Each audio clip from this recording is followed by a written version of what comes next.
You just keep it up. Thank you so much. It's not. Yes.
He's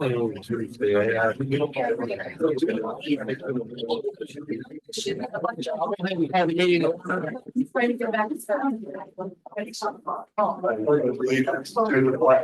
Of the United States of America. And to the republic for which it stands, one nation, another. Indivisible, with liberty and justice for all.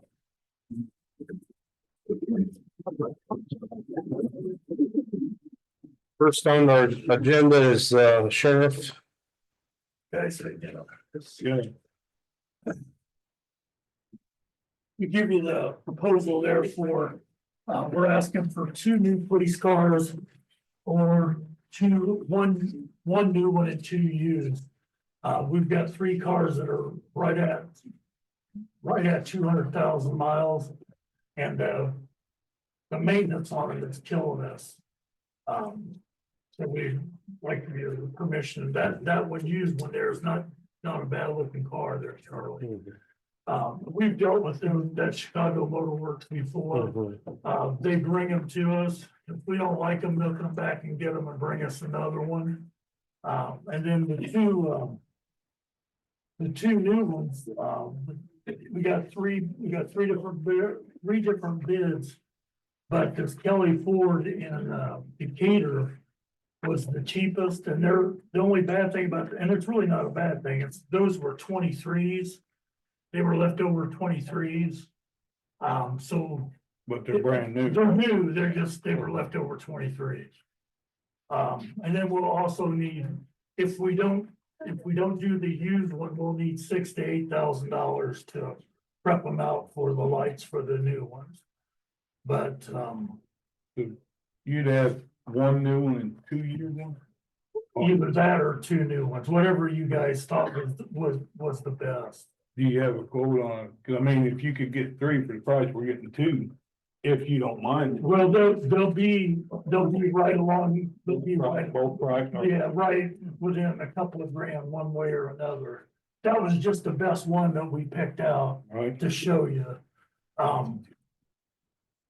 But you know, that we're driving like a madman all over the place, and you know, I don't want to take a chance of somebody getting hurt. And this will definitely wipe out all of the rebuilt title vehicles except for mine.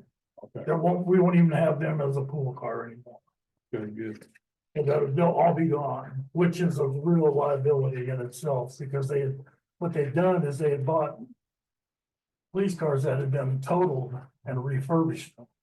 And when I come in, half the fleet was like that. And that's just dangerous. I mean, mine has been totaled twice. So if we want 1 new one and 2 used ones, that would be about 13,000 extra Yeah, over the 2. yeah, over 2 new ones. And like I said, I'm up for whatever you guys want to do. I just thought we've had pretty good luck with the used ones before. And especially with this outfit, we have done very well. That's this one here. Yeah, Chicago Motor Works. Now, they may be white or black, either one. It just depends on what they have, but they have a boatload of those like that. I think he's bought 4 or 5 of them. Yeah, we have He one. may bought 1. Yes. Jim from me, and that's bought 3 from this company. So I mean, it's somebody that we're used to dealing with. I think 3 would do you better. I mean, even if we got your 2 new ones, you're still gonna be 1 short. Yeah. That you're gonna be needing something to Right, replace it in. and like, if we wouldn't have such good luck with the Chicago Motor outfit, I'd be hesitant to do that, but Right. so far, we've not had any troubles at all with them. And if we do the 2 used and 1 new, we don't need no extra, or you do. Well, it'll be minimized because they're already wired. They're already wired. Some of them, we can go through them. Some of them have lights in them already. Probably would have to put a light bar on them though, but it would be, we're bidding anywhere near $6,000 to $8,000. So what do you, that's what I'm saying. What do you suggest? If we gotta come up with some kind of dollar that you're gonna need on top of it. The problem with one of these used cars and what we do every day, we run in 2 guys and across the county, putting over like 300 miles on a car ship. The thing we run into with getting these used cars is that they spending more time at the shop than out on the road. at some point, we have to get new cars with warranties and things like that, so we can better patrol and serve the citizens of this county. It's good to get used, especially if you have like a detective or someone who's not really putting cars going back and forth, but for what we do every day in this county, over 300 square miles, we need newer cars. And that's, I was asking Jack, Wayne, do you want two of the used ones and one brand new one, or do you want two I brand? mean, new? that's a start. That's You what know, I'm we can saying. get two brand new ones and then cycle them every year, get two brand new ones. And not putting as many miles on them where you have warranty on cars, where we not have to take it to the shop, paying like $3,000 to get a car fixed. And we bought one used car up from LaPorte, Mhm. and honestly, we had to put like a water pump in there as soon as we got it. And now immediately, and now the radiator just busted out on it. So at some point, we needed better equipment, need better cars. And we haven't had that one in years. Yeah, and the cars that the sheriff is referencing as far as Chicago Motors, those cars are not being used really to patrol every single day. They supervisors are driving those cars. That's what I'm asking you. I mean, you guys tell us what you would prefer. You want the two new ones, or you want a new one and two used? Wayne, would you rather have From Chicago Motors. one new one and two used ones? I mean, we can make it work with one new one and two used ones. We just have to.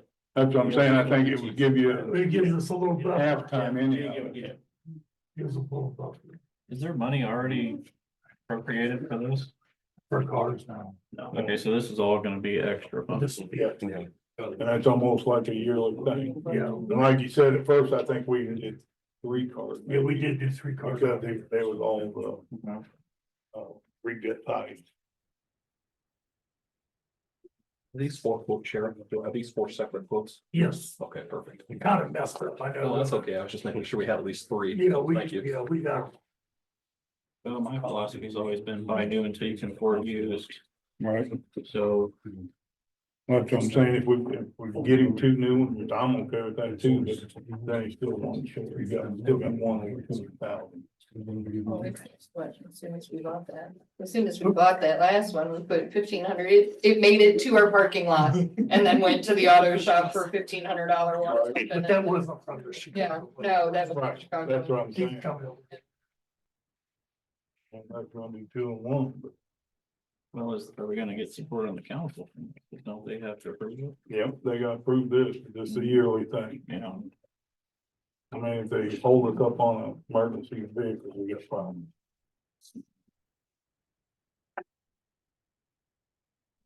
well, I'd strongly support at least 2 new ones. And I think we need to have good vehicles in our fleet. Not just in our sheriff's department, but all our departments. Exactly. Well, we appreciate that. We appreciate that very much. And I just don't want to break the bank, you know? My only concern with like this 21 that, you know, is it coming out of Chicago? Yeah, it's got, you know, 40,000 miles on it here, but if that's Chicago miles, that could be rough miles.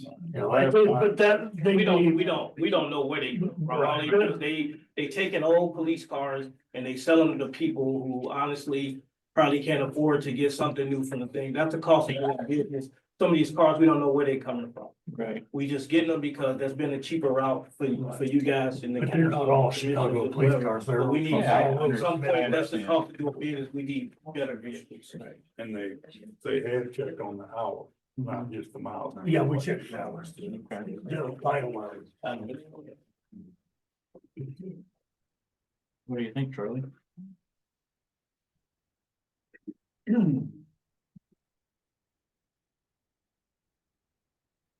These are in stock, but. Yeah, those, we can go right there tomorrow and get those.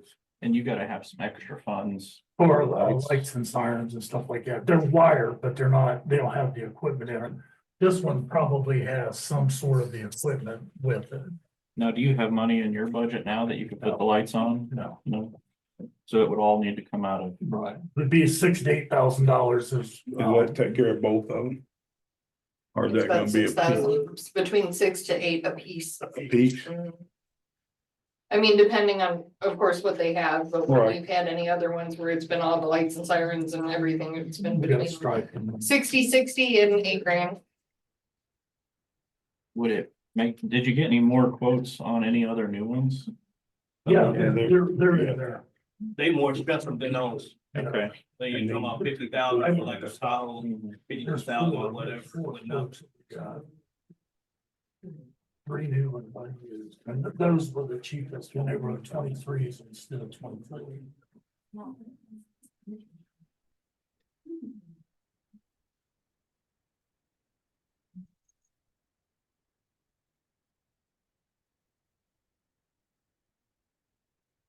$8,292 with the 15,000. We'll be frugal about it. We won't, I mean, you know, we How won't many years will that, buy 4, 4 years? 3 or 4. So really, in 4 years, we're gonna be buying more cars. to You're gonna be replace buying these. cars every year. So we're gonna be Every like year we buy, 100,000. Yeah, and that's every year. It's every And year. like I say, he's worked with us and went with these used to get us caught up. Yeah, because I couldn't, with a clear conscience, have people driving around with rebuilt title cars. I mean, Yeah, we're too hard on stuff. I mean, you know, it's from one end of the county to the other at 100 miles an hour a lot of times, and I just didn't feel comfortable having used. gotta have safe equipment. Right, right. And like I said, with this, they'll all be gone except for mine. And mine's a little different. I'm just driving from the house to work and, you know, stop by scenes, but I'm not driving. Yeah, Signal 10, every I'm day. not driving signal 10. Rarely would I drive signal 10 unless it was really something bad. Historically, have we gotten council support on $100,000? I've never seen them not support it, whichever. Justin, you had a question? My only question is just for future's sake, is this something that could have been a little bit more foreseeable so that it could have been added into the budget when they did the. If Donnie said it's basically like a yearly paying, so Well, if it becomes. this is a the thing- time of year that we usually come to get.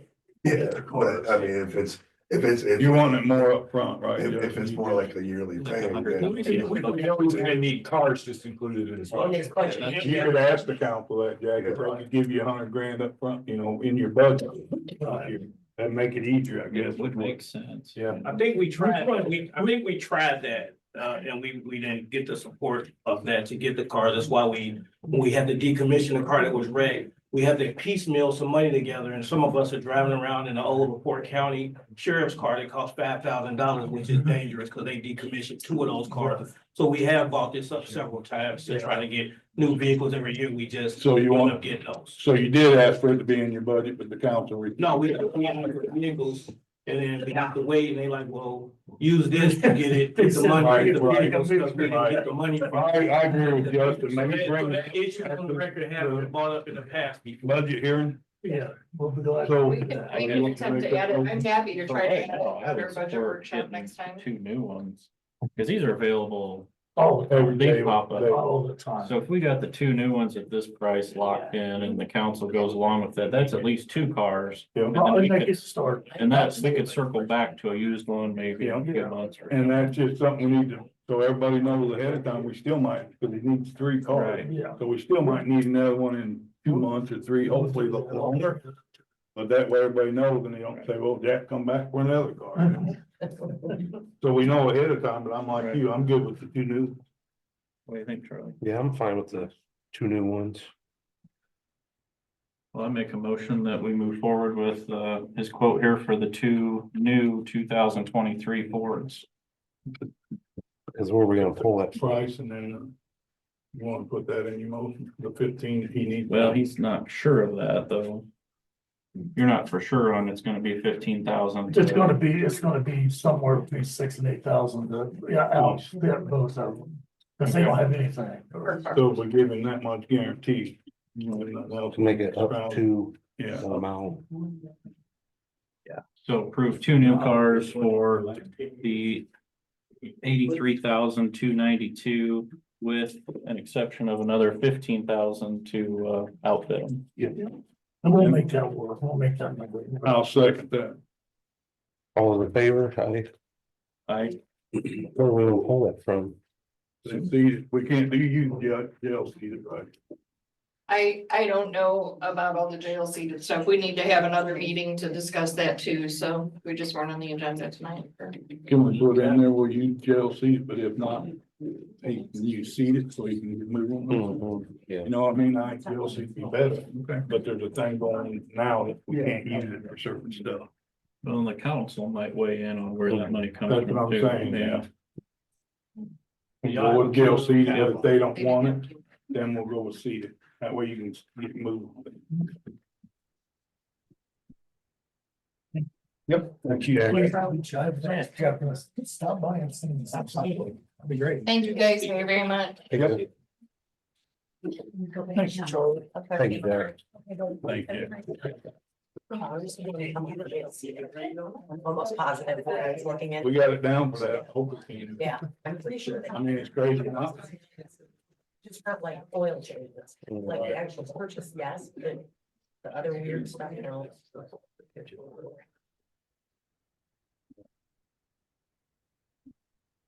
Then, what was that? Chris. Oh, Chris. Good evening. All right, like this fourth time's a charm here. I think we might have the schedule, information, which you should have for our revised economic development agreement, that reflects the request to allocate the payment that we made in 2024 and December 2024 to January 2025, and then have even payments for the balance of the term. So that, I think that is you've got that, you guys have that in front of you. So we have another 900,000 Yes, sir. due this year. It'll be in the upcoming two payments on tax time. I provided information, also an email response to the request about verifying the nameplate capacity. So I don't know if they've had a chance to look at that information, but there's two different sites. It's, one is the Department of Energy site and one's the grid operator site. And I did get that email, but it came through at 10, 11 o'clock this morning. I have not had a chance to review it yet. Yeah. I haven't either. Yeah, so it's just, it basically just is the verification information that you were asking about.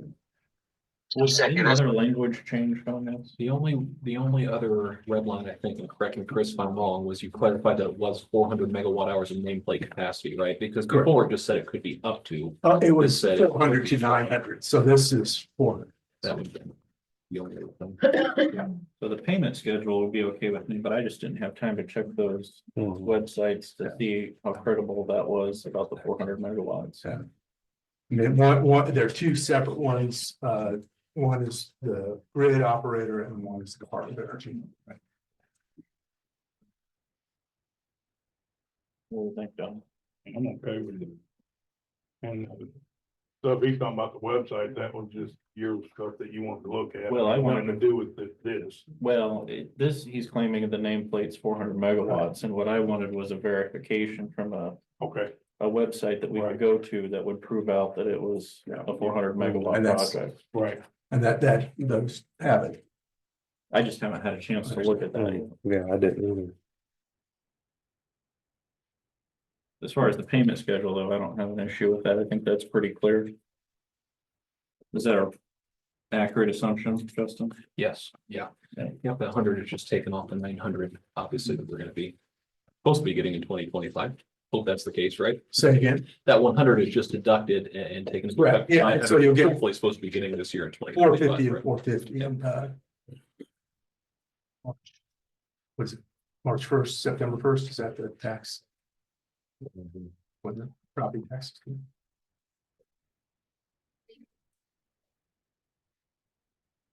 Ain't both on that.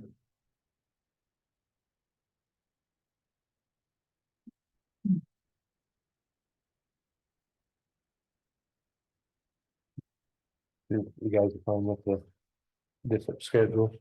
Yeah. The 100,000. I'm fine with the schedule. I just didn't have a chance to verify the 400 megawatts. Mhm. Justin, did you have a chance to look through? Not since it came through this morning, no, Yeah. I didn't. So that would be my only hesitation. I'm sure it's accurate, but I just didn't verify it. I mean, is that something you want to look at or? Before you make a decision? You guys think it's worth verifying from I would another think source? I would think it's there. I mean, if they offered us to look at, you know what I mean? For anybody to look at it. Yeah, it's not our, yeah, it's the grid operators data, which is completely different source from the government's data, so. Right. Um, table this for just a second. Did you guys work on your language for the well? We're still working on that. We've been going through, and I think we owe you some kind of draft, but we were looking for what has been sent previously. And I haven't found any kind of legal document. I don't think there was a draft offered. I was looking through my email today when Mike had asked, if I know there was discussion about it. We Yeah, discussed. I don't think there was anything put in writing. Yeah. There was never nothing ever drawn up. Nothing I saw. Right, so that's what I thought we had something, but we don't have anything, so Okay. we need to. I guess start from scratch, maybe talk to the park board, get them, you know, or whatever, how you want us to go forward on that. Do you think that's documentation you could have ready in 2 weeks? Sure. So my thought would be to table this for that, because this isn't gonna slow anything down for payments. It won't. They're not gonna come until March anyway. So I would say let's table this. He's gonna be back in. You guys be okay with that? Yeah, but I'd like to go talk to the park board first, because they don't want this money. They ain't gonna even get. That's true. So we can clarify that before. Right. Park board meets, Next, Don't remember. next Tuesday, Tuesday. 11th. Next Tuesday. Oh, so we'll be okay. okay, I thought it. Yeah, because they don't want it, we just will go somewhere else. Berta, you had a question? Yeah, I was just curious, so that nothing is changing on the payments. This is the same as the original EDA. The only change is that we got paid 100,000 preemptively. Is there a reason we don't just send the 100,000 back and not change anything and then let them send it back to us? That feels cleaner to me, Mhm. but I'm just Or asking, something. if nothing else changed from the original EDA, I guess I don't know why we're recreating the wheel. Cause Yeah. we haven't spent that, so Right. why not just send it back and stick with what's already been My signed? opinion, why not draw interest on it in our bank? Well, I if mean, it's if not we're interest, not that's using true. it, we're not using it. If it's I not think interest, it's then that the- changes it, yeah. Create, so it didn't create so much paperwork. I think that was We the, did that. yeah. Up to you guys. so we reduce the That's my opinion. paperwork, doing it this way. Right, we're still not using it. Right. I think the language here is pretty clear. I don't have an issue with the 100,000 already being paid. In fact, if you guys just wanted to pay the full amount now, that would be fine. Well, and then we did offer to do the front. No, so you wanna table this? I don't care, like I say, it's not gonna change nothing. It's not gonna change none of it. Right. I'm fine with that. Make a Yeah. motion to table. Tom, Yeah, no, I was just asking if, by the 11th, when we have our park board meeting, would we have all of the details or at least an outline of what it is that you're talking about? I'll give you an outline of what we're talking about. Right, so that we know what it is that is Right. expected of us or anything. Because there's no need of these guys moving forward if you don't want the money. Well, it's not, I think it's more complicated and I don't think we would ever just turn down money, but I'm kind of further under strings attached to that money somehow. Ain't no string, And okay. We just want to know what those are. Yeah. Because the park board hasn't really ever discussed this in the meeting. And that's why we're asking, I've asked Justin to get any strings that might be attached to this or whatever language documented before we accept any money. Right. Yeah, we can do that, we'll come to the park board meeting and come back here in a couple weeks. so you want to table this to the, all of it? Make a motion to table. I'll second. Motion a second, all Those are gonna be there Tuesday? Yes, sir. Okay. those in favor? Aye. Aye. What time you want me? 8 o'clock. We'll talk about this at the next meeting. Yeah, This is, these are letters, this came from some of our landowners to share with. then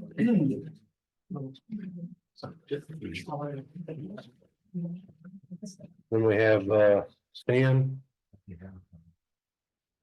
Back again.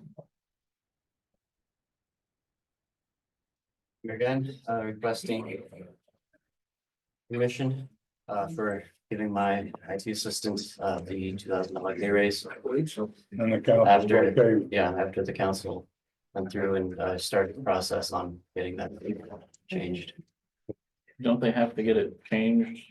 They already, the council acted like they had took care of it. They've I thought they had to have. it started the prior. process on it. Okay. So, once they get the approval from here and they finish that process, then get it into effect. Yeah, I was under the impression I had to go through a hearing. You can ask go through. a You know, hearing. Yeah. So at this point, we really can't do Yeah. anything. I'd rather wait until after their meeting, so the next month, I guess we can take care of it. If that's when they're doing. I'm pretty sure it had to be a public hearing, and there's a couple council members here, if we can take a. If somebody wants to chime in on it. Sandra, you remember, I believe we did discuss that it had to be a salary ordinance public hearing. I think this should be tabled until after the public hearing. Mhm. We weren't necessarily against it, but we were going through the channel, Right. we needed a hearing. We were, I thought we approved it, but we have to have a public hearing for the final approval. You I did, understand it, I understood it the same way. We motion the table. Motion to table until after the public hearing. Okay, and before I leave the seat, I've got a couple updates that I was asked to bring here. First off, security cameras, I'm still waiting to hear back on the vendor for pricing from that. I've looked into pricing for a camera for this conference room. There is a 1080p camera from Logitech for $383.36, or a 4K camera for $279 from Tongview. and that'll be a camera that covers this whole building, everybody in here. If that's what you would like, yes. That's what I'd like. So the public and everybody, you know, everybody that's sitting up here in the public. Sure. So we have the camera here, but it catches a pretty narrow view, and I think that's where this discussion's coming from. If that camera were just moved back, so we can see the whole table, it would catch, you know, a chunk of the audience. They won't show the audience. I'd like to see the whole audience. What does the audience need to be on screen for though? Why not? What, because. Why don't we need the camera on there? Because the commission, the meeting is for the commissioners and the council members. But then everybody in the back of the room that's hollering and carrying on, they're not on the camera. They can be heard, they don't need to be on camera, I don't see why. In my opinion, you can be. Extra money. In my opinion, what we need. Well, I think for the streaming purpose, though, we really just need to see us. Now, if we had a separate security. You know, if your concern is, because we don't need to stream the crowd. I think we do. Okay. There's no Absolutely. statute requiring that. None. You don't have to spend that extra. They have a whim. I think that security picks up the whole room here. This, But it don't show it on TV. Oh, you're talking about the Zoom here. Shows just one picture on the screen. Well, no, that wasn't. So if you pump it up, it gets really granular, right? It doesn't have the best picture. Yeah. so this one could potentially be updated for sure, at least catch everybody that's. With the current camera, could probably move it somewhere to at least get all of the board that's here, yeah. Because the council and the plan commission are much bigger than, you can't see but half of them. Right. But right there, you see, you got two people that don't want them. I don't do. That's why we. Just right there. That's exactly what it is. I guess my only thought, if we were looking to cover the crowd, would only be for security purposes, if there was an incident out there, but I don't think that needs to stream. That's just my opinion, though. We already have camera covering everything in here for security purposes. Okay. Thoughts, Charlie? Well, we definitely need to get it where it's on all the board members. And no public. Well, I think if. I just don't know how that, I mean, I don't know how that would even work, but. He just told you he can get something like $300 or something. I don't know, but can you stream both? I mean, at once? There's probably a way, but I'd have to look into that. You wanna spend extra money because you have an issue. How much with did you somebody. say it was? $300? The 1080p camera is 383. The 4K one by Tongbeo is 279. And the three will take care of the public. Yeah, I'll pay for that out of my pocket. Darren, you had something? Reolink makes a dual lens, like 190-degree view that also has a very tall. It's a security camera. They come in 1080p, 2K and 4K. And it would cover the They're, whole. they're about the same price. And if you put it on the back wall, it would just about get the entire room.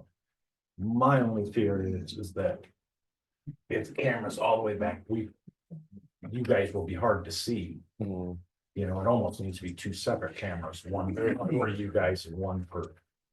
you said it's a security camera. Sometimes there's a lot of issues using a security camera As a high street, as yeah. a conference streaming true. camera. Well, Reolink is making a dual lens. Yeah, there's several companies that are making them now. They're getting more popular. So you may be able to find a regular, you know, streaming style dual lens. Ain't up me, I'm only one. It's up to Mike and Charlie. Well, really, it's up to Charlie, because I guess my opinion is, as long as we're covering the crowd here and there's a security camera covering the folks in the audience, I would be content with that. And I No, know, not at all. right, so I think it's, Charlie's gonna have to make the decision. Well, the biggest issue's always been the one shooting the board.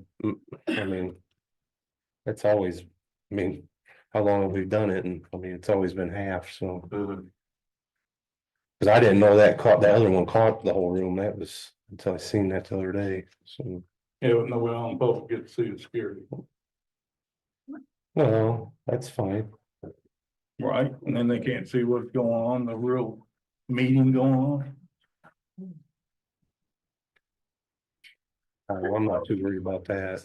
Imagine that, you and Cassandra and Justin, none of you worried about it. Let's move forward. Let's get this meeting over. Because you have a. I ain't spending no extra money, I'll pay for that money. If that's what you have to say about that, I got one more thing before I hop out of the seat. Early last year, the sheriff's department was adopting a new time clock system. At the time, we did not have the resources in our computer servers to host it ourselves, so we went with a cloud-based option, which has a monthly cost. I believe it was $70 per month. I don't have those numbers though. Now that we've gotten the server upgrade, we do have sufficient resources to host that ourselves. If we do desire, and I was told to mention that because there were talks of moving that time clock to the entire county, not just the sheriff's Yeah, department. for the EMS and the county garage, but it won't cost us nothing extra, right? Is that something you gotta put in place for each person? Each department? I would install it on the server and then myself along with the company would set it up for all the departments. And work with the department heads, Mhm. but just making that aware for you gentlemen. Okay, thank you. When do you need to know on that thing? No rush. I'd like to see the county get doing that. Yeah. And EMS, the county garage. Mhm. I guess I just understand a little more about it. Maybe tour and I see a little bit about it. Hoping April was still here. She's gonna.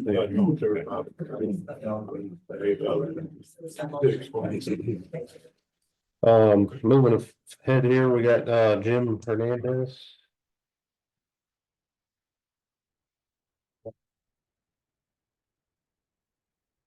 Jim, how you doing? Good, how are y'all doing today? Yeah, we're doing, Jim. Nice to meet you.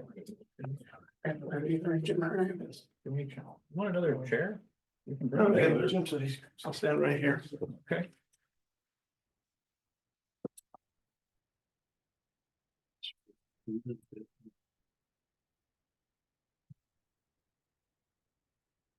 Gentlemen, thanks for the, getting us on the agenda. Appreciate it. Jim and I are going to talk about vocational education, both in the K-12 realm. So I am here and also the adult education realm for Starke County. Jim is the Skill Center Director. I'm the Superintendent at North Judson Sand Pier. Mr. Mikulich wanted to be here tonight with us representing Knox. He's got a school board meeting. Mr. Bennett from Morgan Davis was on his way, got called back to the school to deal with a situation. So we're here and we are representing the Starke County Schools, Skill, CEDA, and the Workforce Development Committee within CEDA. So I wanted to give you all a little bit of briefing on what we've been having going on at Skill. So this week, we're starting our 35th adult welding class. So that will start on February 6th. It runs 2 days a week for 12 weeks. The adult welders will have the opportunity to get a American Welding Society certifications at the end, and hopefully we'll get gainfully employed.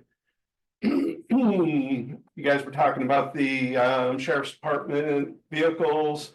I've been working with the sheriff so that we can get some of the vehicles in, give some of our adult or our automotive technology students access to vehicles, and we're going to just be doing basic oil changes and those types of things for the sheriff's department, try to save the sheriff's department some money. We do have 72 automotive technology students for our high school juniors and seniors this year. We're also working with the EMS director, Jim Garner, about bringing a EMR classes to the county. And we're hoping to start those in March. Also, we want to expand our adult programs, and we're looking for additional space. And Dr. Shepard will cover more of that, but we have 3 options that we're looking at. So just wanted to give you a little bit of heads up what Skill is doing right now. Thank you, Jim. So I can be a bit of a storyteller, and I need to do that to give you a little bit of a hook, at the risk of it sounding a bit pretentious. But I just finished my 4th degree. Okay, finally done being a college student. So I say that so I can say this. I consider myself an educated idiot sometimes. I can't fix anything myself. I have spent my career in administration at North Judson telling those kids, I need you guys to build my house, fix my car, do my plumbing, run electric, all of that. I'm happy to report in education, the pendulum is swinging back in the right direction. We are swinging back away from 4-year college being pushed. Okay. The path I took had a lot of risk involved for return on investment. Luckily, it paid off for me. This is not a path that I would push to very many of our students. The path I would like to be able to push is for the kids that are college bound, go to college. Some of those in the middle, community college, vocational, or others, so that we cover every single kid in a class of, say, 60 at North Judson, 100 at Knox, and 30 or 40 at OD. So that's why I push vocational. I know our kids need it, and I know without spending $100,000 or $150,000 and 25 or 30 years of college classes, they can go out and make the same money I make. They can be employable, and they can bring money back to the county and hopefully live here and be residents. So what we're here for on behalf of all these entities that kind of meld together for me, CDF and workforce development, what I do on a daily basis in K-12 education and working closely with Jim and Skill. The goal is to solidify what we have currently and grow future programming, both for K-12 kids and for adults, because if anything in my experience has told me, we all know I can't reach every kid by the time they're 18. Sometimes it takes them to get to 25. And that's where we have to tag team and say, okay, now this young man is ready. Let's go adult ed, and we stay connected that way. So the purpose, as I see it, is to increase a homegrown workforce. Right here in our county, employability options for the county. Hopefully that leads to housing in the county, residents in the county, because the gold standard would be live in Starke County, work in Starke County. I like to say a second consolation is work somewhere else, bring that money back to Starke County and spend it here. So how leverage partnerships between the counties like we're doing, government agencies, CDIF, and then also I've had meetings with regional, state, federal programs through Center of Workforce Innovation out of Valparaiso. We're on the docket to meet again. So Jim mentioned what we need to take a step forward. We need additional space. The schools and adult ed, we need some spaces so we can increase programming. Okay. One example of that in the here and now, if I had a space of 5,000 to 10,000 square feet, we could have a bricklayer's pathway up and running for next fall. And our kids in the county would have access to that. That's one example. And it's an apprenticeship program. It's not just vocational. It's a bricklayer's apprenticeship program. It leads directly to employment. They'd be qualified when they left. Yes. That's right. The curriculum's given to us from the Bricklayers Union, and that's a growing trend. So what is the ask? What we're asking for is we're trying to chase and find funding partnerships in any shape and form to help us achieve acquiring additional space. This is what we've spent in CDIF meetings. I'm on that board. I'm on the skill board. And most of our talks for the last 3 to 6 months have been chasing a space, get one more program added, and then shoot for one more after that. Current ideas, build a new building. We've got space where the skill building sits on that property. We can build new. I've been chasing over North Judson, the current Otis building. It was formerly the Thermo Products furnace factory for years. It's for sale. It's a little salty at the moment still, but that's something we've been looking into. Jim has been looking at another building here locally. It's located, the address is 888 South 300 East. It's basically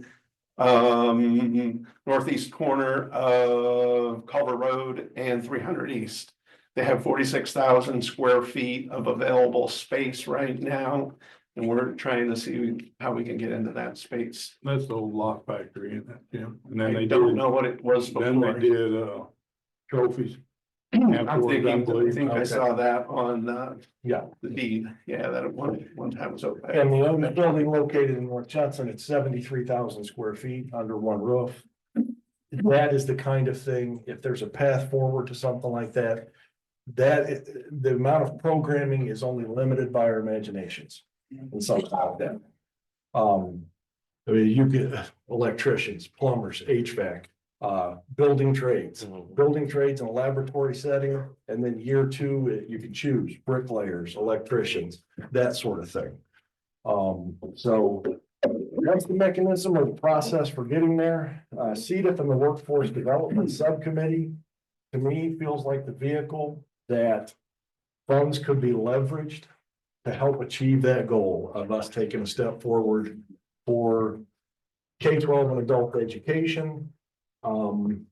So I wanted to be efficient, and I was. The only other thing I have given you that you can read later on is an article that just came out this week talking about a county in southern Indiana, very much like our county, who are a front runner on vocational programming and just expanding for opportunities for young people. So I'll field questions. My goal tonight was really to get it on the radar screen and start getting the conversation going. I'm going to keep talking to people.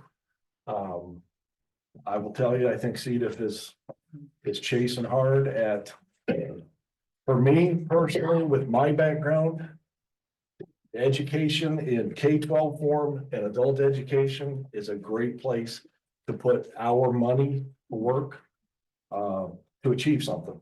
So, questions? My biggest thing is, I like what you guys are coming up with. The oldest building kind of scared me, because then if I put the OD out. You know, all three schools are in our county. Yeah, and I'm with you. I will tell you this, because Jim's heard me say it and can attest to it many times. If I could pick that building up and set it in Knox, that's what I do. Exactly, yeah. Because that's part of what we're fighting too. A big reason we're chasing increasing programming. Marshall County's gonna pull away, and we're gonna lose a lot of kids, because Plymouth's set to open their own big vocational. His lifeblood at the skill center is based on a lot of Marshall County and some St. Joe County kids. So we're looking for a way to backfill that enrollment and then start to grow and expand it. So yeah, I'm with you. I like the center point, Right. but I also like the idea of 10 or 12 things existing, cohabitating in one space, because that reduces cost overall. There's office spaces there and if it were to come to pass, I would offer those up to CEDF, to Skill, that sort of thing. Right. Yeah. Yeah, you know, OD is our county, but in Skill, we pull kids as far away as LaVille. Yeah. So, I mean, our Basically, kids are already traveling a long way. I can tell you that 30 and 40-minute commutes in a cooperative is pretty standard. So.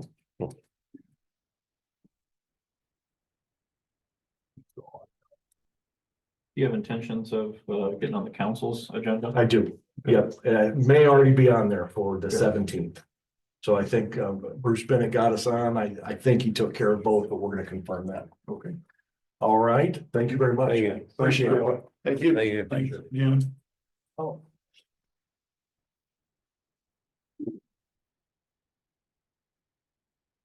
Then we got Cory up.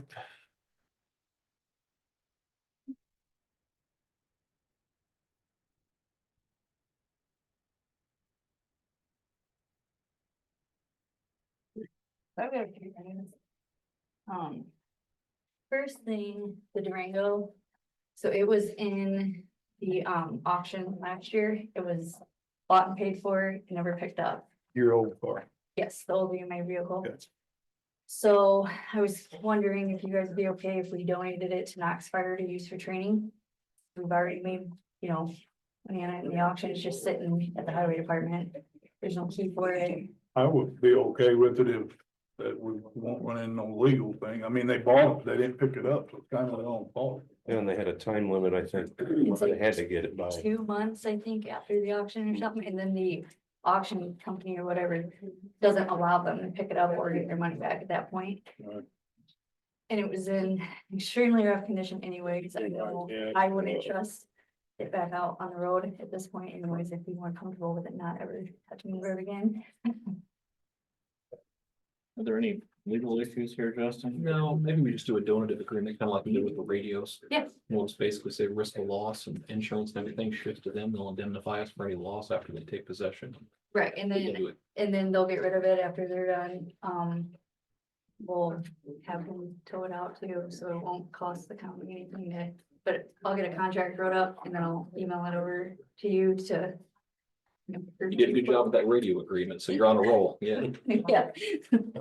Speaking of the radio agreement. Motion on Yeah, let's make a motion on that. that. I'll make a motion, we donate to the old EMA Bronco with the fire department.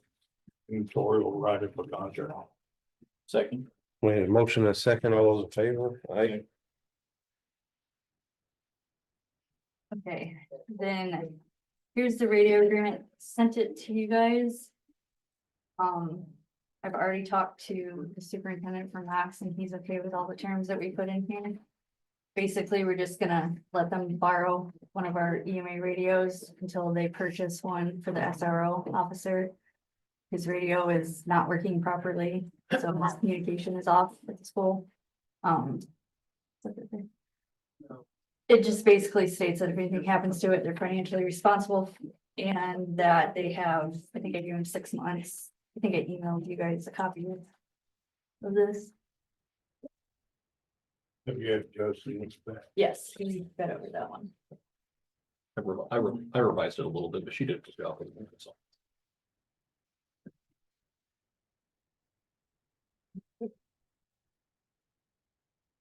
How long are you loaning it indefinitely or? No, we gave them a total of 6 months. I spoke with the superintendent and he doesn't really intend on keeping it that puts him at the beginning of next school year. A silly question. This isn't putting you in any kind of a pinch. No, that's why we have, so we have 7 that we use for volunteers and scene work and stuff, so it'll come out of that radio cash. Well, you're gonna have the superintendent sign. Yeah, so if you look on the back there, underneath your guys. He's asking for our signatures. Yeah, I thought it would make more sense to have you 3 sign it and then the superintendent sign it. And then I'll take care of it tomorrow, get him the radio and the signatures. Well, if Justin's looked over it. I don't have any issue with the content. Yeah, All this covered. I think it's fine. Make a motion. Sure, we need to. Go ahead. Make a motion to approve donating radio. Inventory. We have a motion and a second. All those in favor? Aye. Aye.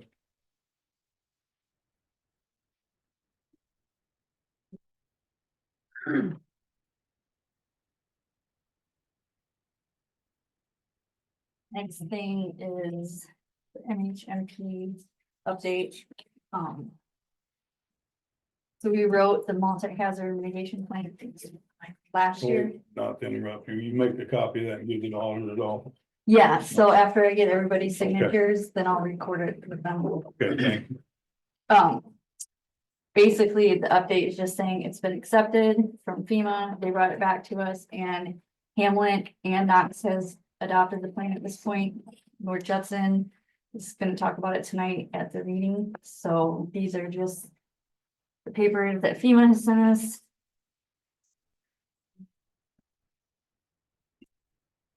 And it's just stating where we're at this point, but this plan.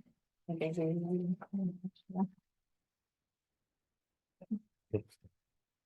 this plan is how we are eligible for non-emergency funds from FEMA, like flooding issues and whatnot, it's all listed in there. So after tonight's meeting, we'll be good until 2029 on that. And then the last thing I got, I need the adoption for the ADA plan. Is the transition plan. I emailed you guys copies of them. I don't know if you read over them. This is our transition plan that basically just states what needs updated throughout the county buildings for ADA purposes. It's much smaller than it's been in the last 3 years. And then this is the information plan. This has not changed. This is just the rules and regulations that are handed down by the state, and it's got the grievance files in here. So I just need you guys to sign that I've seen it and that we're adopting the plan once again, so I can get it over to that, so we can stay compliant. When do you need this information by? Not right now. Not right now. Justin, have you read through any of those? not Starke County ADA plan. I haven't. Okay. I guess I'd like to dive into it a little bit more just before I signed it, Yeah. and then maybe give Justin a minute to, Yeah, I've looked at others. I just haven't set my eyes on that one. okay. Can we get this at the Yeah. next meeting? Yes, so I emailed you guys copies of that, but if you want to take that one, it's got all the extra literature too, Okay. that comes down from the state, which is basically where we get our information from. Other than that, I think I'd just like Justin to go through this quickly and I'll dive into it a little bit. I can email you, yeah. Let's table until next meeting, which is February 17th. 17th. Second. 17th is a holiday, isn't it? Yes. Yeah. 17th is President's Day, including the next day, the 8th. Yeah, Yeah. next meeting. All right, thank you. You said I can keep this? Yeah, go ahead.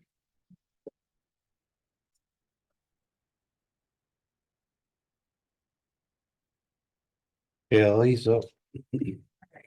So digging through the filing cabinets, I came across a checkbook and some checks with the bank. I asked them about this. They said that the account was closed because of fraudulent activity. And that I can shred that.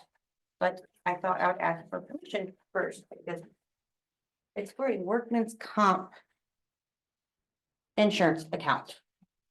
The last signature I have on anything is from Linda Valor. What's Avoided That's why check. it needs, yes, Yeah. Fred.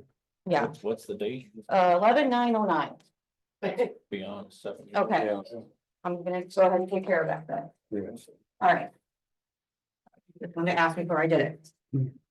And then, policy wise, I need a policy for accepting payments in the treasurer's office. So I can't take my payment and apply it to my bill. Do I need to write something up? Do I have to have Justin write something up? I found payments applied by employees to their own taxes.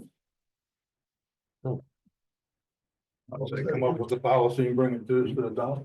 Yeah, so just go ahead and go with the policy for payments and for you guys to adopt. Could you help me? Once you come up Yeah, with I it, would. send it to Justin and then bring it to us. I'll have to Okay. read it to really understand what we're talking about, but Okay, yeah. does that make, I mean, So you're A little worried, bit. you're Okay. worried about taking your own So- payment? so like if I took my payment for my Right. taxes and apply it to my bill. Myself, comes out of, so my money to my payment goes into my balancing drawer and I balance out at the end of the day. Oh, I see. Saying I took my own payment on my own bill. It's an internal controls. It's an internal controls thing, I know that. Okay, I think there's probably a loophole that can be established for that. yeah. should be. Okay. Okay, I need that. And then, just an update, chairs have been, I've got all 3 chairs replaced, printers are replaced. I have a new safe in the office. The drop box will be hung this week or next week outside. I had to wait for the sign to come, the payment sign to come. And I have 3 chairs now that are in the office. They're not in terrible shape. I know Amy Flora's chair is in very bad shape and I'm here to ask if I can give her one of those chairs for her office. I think if they stay in the county, that's fine. Okay. And the other 2, you want me to just send to the warehouse or ask someone if they need them? Chairs to cover for. Yes. Yeah, send them to the warehouse. I mean, that's the county employee needs. Yeah, Okay. right. All right, and then. In January, I started out with over $1 million in delinquent taxes. We are down to $189,000. And the last month I've collected in delinquent taxes and on those payment plans. Just so you guys know. Great. Thank you. Thank you. Thanks for the update. No problem. I'm on the agenda next for the internal patrols, I guess. We need to kind of get something established with a committee for that. I know it's been a 3-person board. I'd kind of like to, I don't know if we could do it. I know, pick to go up to a 5-person board, just to cover more, have more eyes on stuff. No, Kerry Chafin is interested on being on that board. Right. I don't know why it would matter to change it, would Judge, we gotta do this. No, I'm curious if you I'm curious if you set that up by committee, if you did that by resolution or ordinance?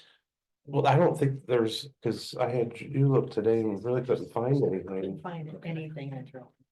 Maybe, I mean, yeah, cause this would have been. nothing except, or I mean, on paper. Trying to think of internal controls went into place 17, 18, somewhere around there. But regardless, I only ask because if you're wanting to modify the membership, whether we do that by ordinance or just by vote. Might be a good idea to do it by ordinance, and then we've got people with a definable term, maybe. Well, that's, yeah, I think something, yeah, something like. If you want to do it as an ad hoc committee and report to you that, I mean, that's fine too. There's nothing stopping you from doing that, but. Like something. Gary Block's been on it for years, we might contact her and she give you some kind of idea. Just, Just an idea, you said that from taking it to a 3 to a 5. What about the consideration of having one member of the commissioners and one member of the council on that board? right, that's, I think, that's what we would want to do. Yeah, and then my opinion would be, I would see it more beneficial as an ordinance to be more established, Mhm. you know, and, you know, something that we have to base off of down, you know, future down the road and stuff. Right, yep. And let me. 2016. 16, thank you.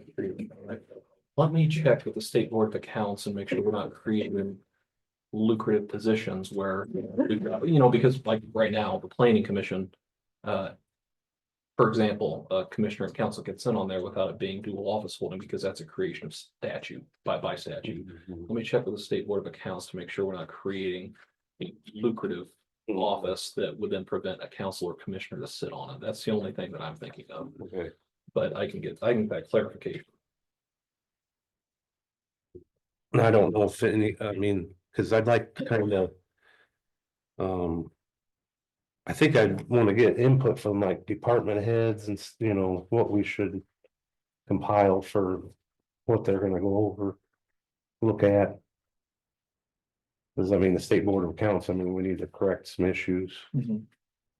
So, By lucrative positions, you mean, cash? like So Get money. the way the state sees it is it doesn't matter if you refuse compensation, if it's a position where you could theoretically get compensation for your service. And that's only like one piece of like a 3-part test. You know, it could be considered dual office holding. So I don't think that's probably an issue here if we're going to create it, but I just want to make sure that that's not, so it won't prevent you guys or a council member from sitting on there. Kind of a unique situation. because I just wonder what other counties have done. I'm sure they've. I mean, Yeah, towns, not Yeah. this, I mean, towns, especially small towns. I represent a couple towns that have less than 300 people in it. And with their internal controls, what they do is they swap books with another small town and they audit each other's books before it gets to a state board of account audit. Or a nonprofit or another unit of government like a library, so. Everyone does something different. I was just wondering if, you know, something was established elsewhere so we can have like kind of a ground to, you know, something to run on. Charlie, Yes. Justin's working on that question for you guys. Mhm. What about at least starting to publicize that there's at least one open position? Mhm. I did speak with Carrie Block when I Okay. first found out about the Internal Controls Committee. And it didn't sound like anybody had really done anything like forever. Right. So I don't think she would have a lot of information to offer. And I Okay. think the auditor, of course, is required to be on there. And the other 2 spots are open. I don't know if she wants to stay on it either. Right. Because- I can ask her that. But at least for that one position we know is open, it seems to me like this might be a good time to take advantage of to start advertising on the county pages and stuff. Right. And if we bump it up from 3 to 5, I mean, there'd be another couple positions. But if those aren't filled by commissioner and council. True. You want to check on that stuff? Yeah. Okay, I don't know, just because the State Board of Accounts is kind of slow in responding, if I'll be able to have it to you by the next meeting, but I feel confident I can get it to you by your first meeting in March. Well, and you said you wanted to talk to department heads anyway, so. Right. And do we need to make a motion for you to be able to go to all the department heads and kind of spearhead this, or is that pretty smooth? That's simple and smooth. Sound good? Yep. Okay. There's, So by ordinance, we're talking not only changing the number of membership, but maybe, you know, what the requirements for how often meeting times are and all of that would be included in an ordinance, you think? should, yeah, like how many times when they meet, and I mean, quarterly or Right. whatever, 2 months, every 2 months or. My guess is going to be that it'll probably be subject to open door, a lot like what's happened with the tech committee, because you're delegating fiscal authority to a membership. So that's probably something we need to clarify in that ordinance, that it's still subject to ODL, which we can do that. We can self-impose that requirement ourselves regardless. Yeah. Yep. This might be. If that's, it's gonna be that kind of definition, then I think I would probably prefer it be an ordinance rather than a committee as well. Right. One person, yeah. Okay, we'll just go with that. Start there. Mike, you're up next. So, right now I know that this has happened over time and probably some by default. But currently we have the same contracted attorney, Justin, for basically all bodies in Stark County. And the question comes, is that the responsible thing to do? And there's nothing wrong with Justin being included in all of this or part of this, but right now we don't have like a checks and balance system. We don't have an attorney for different, I hate to say departments, but different boards to question or work together or collaborate. And I think in today's world where legalities seem to be becoming a bigger and bigger issue, creating a bigger legal team might be something that we look at in the near future. Right. Yeah, I know that Justin, you've kind of taken the reins on some of this.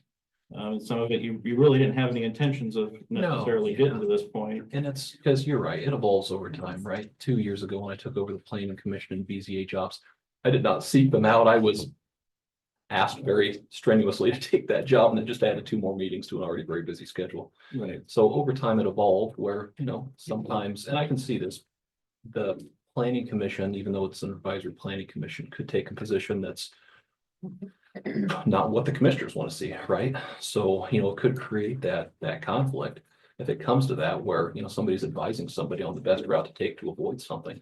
And again, I have no problem stepping off a planning commission. What I might recommend is that if those 2 boards are agreeable, and I talked with Todd Jackson, and he understands the position too.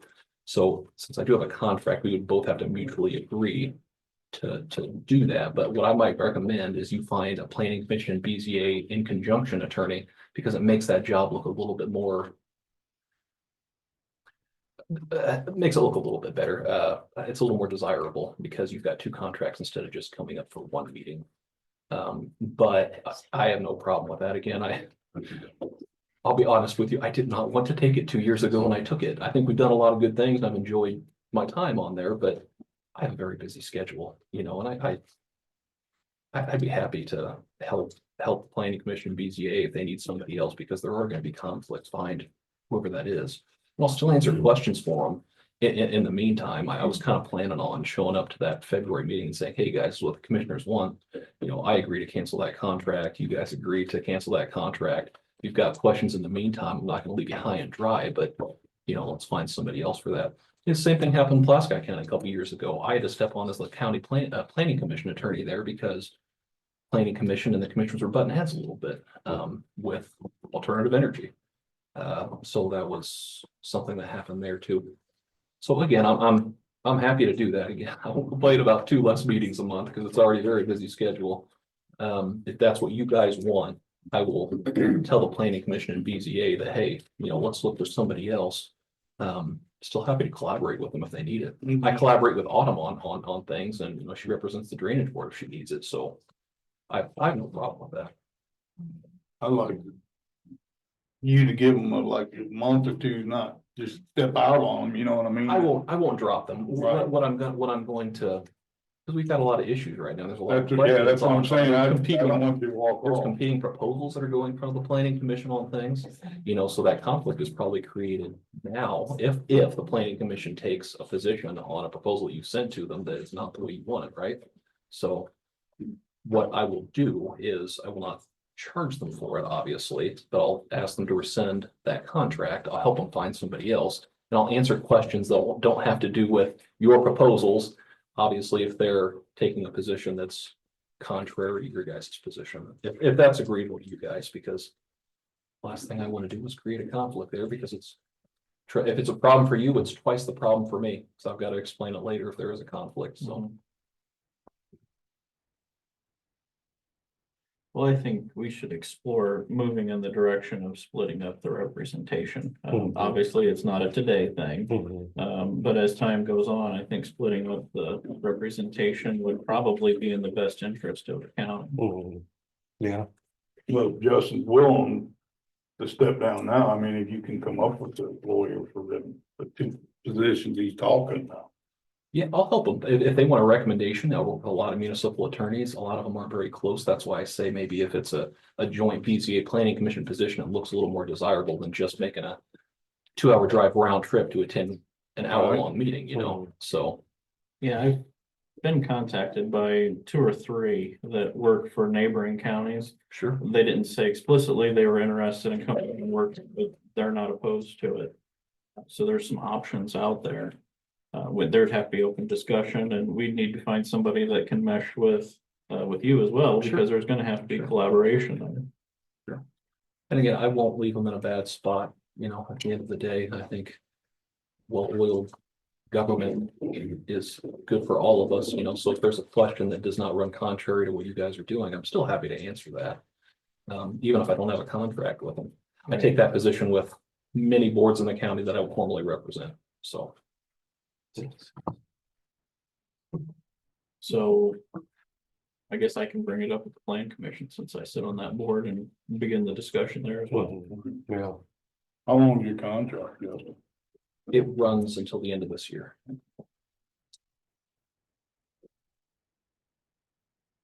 So I know that we've got, solar is a different thing and that's not part of our contract. It's different. Do you think with today's environment, we should hire additional resources to help the county work with some of that? What do you mean? I'm sorry. So you're representing that issue as well, along with the boards.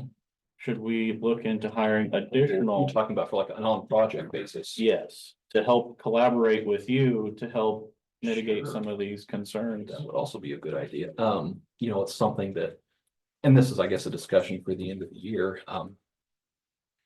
You know, if it's the intent of the boards or council, and in my intent as well to continue past this year, that is a good recommendation.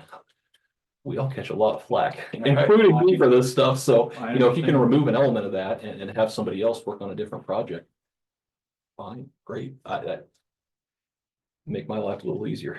So that's fine too. Maybe continued conversations then. Right. Okay. All right. Now, like you say, bring it up, planning commission. Sure. Yeah.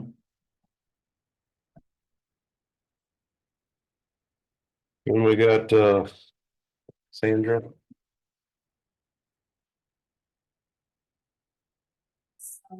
This code of ethics on the agenda, but I did bring a copy of the statute. We've talked about a little bit before, but I think it just came into effect July 1st of 24, where each governing body can set forth a procedure that would be posted on the door and made public for by which you could have people removed from meetings. And if you have a procedure and a consistent procedure is employed and you stick with it, then, you know, it's just a little bit of protection. It's published and you follow it. So sort of like when Spencer was here that night talking about how good a believer in procedure he is. So I guess I would just encourage you all to look that over and think about maybe putting something like that in place for your meetings. I know I'm going to be bringing it up to the council as well, because it looks like each governing body can pass its own resolution on that. And the other thing that I brought with me is some codes of ethics from some neighboring municipalities. We hear a lot at county council meetings how we're a self-policing body. Well, there is a statute on the Indiana law books that does govern council behavior, but a lot of it's a little bit vague. And so these other, the city of Hobart, the city of Valpo, and Porter County are the ones that I found, and I emailed them to you guys. And I don't have enough copies to pass them out again this time. But it looks like that if you wanted to, you could pass a more comprehensive code of ethics for all elected and appointed officials and employees, that it might, as long as it didn't contradict the handbook, it would need to supplement or coincide with any employee handbook that employees are given. But, I mean, I think it lays out some really valuable stuff. I mean, for example, the city of Hobart has a section on gifts. No official shall directly or indirectly solicit, accept, or receive any gift for consideration, whether in the form of money, services, loan, travel, entertainment, or a thing of promise, which is intended to influence him or herself to act other than impartially.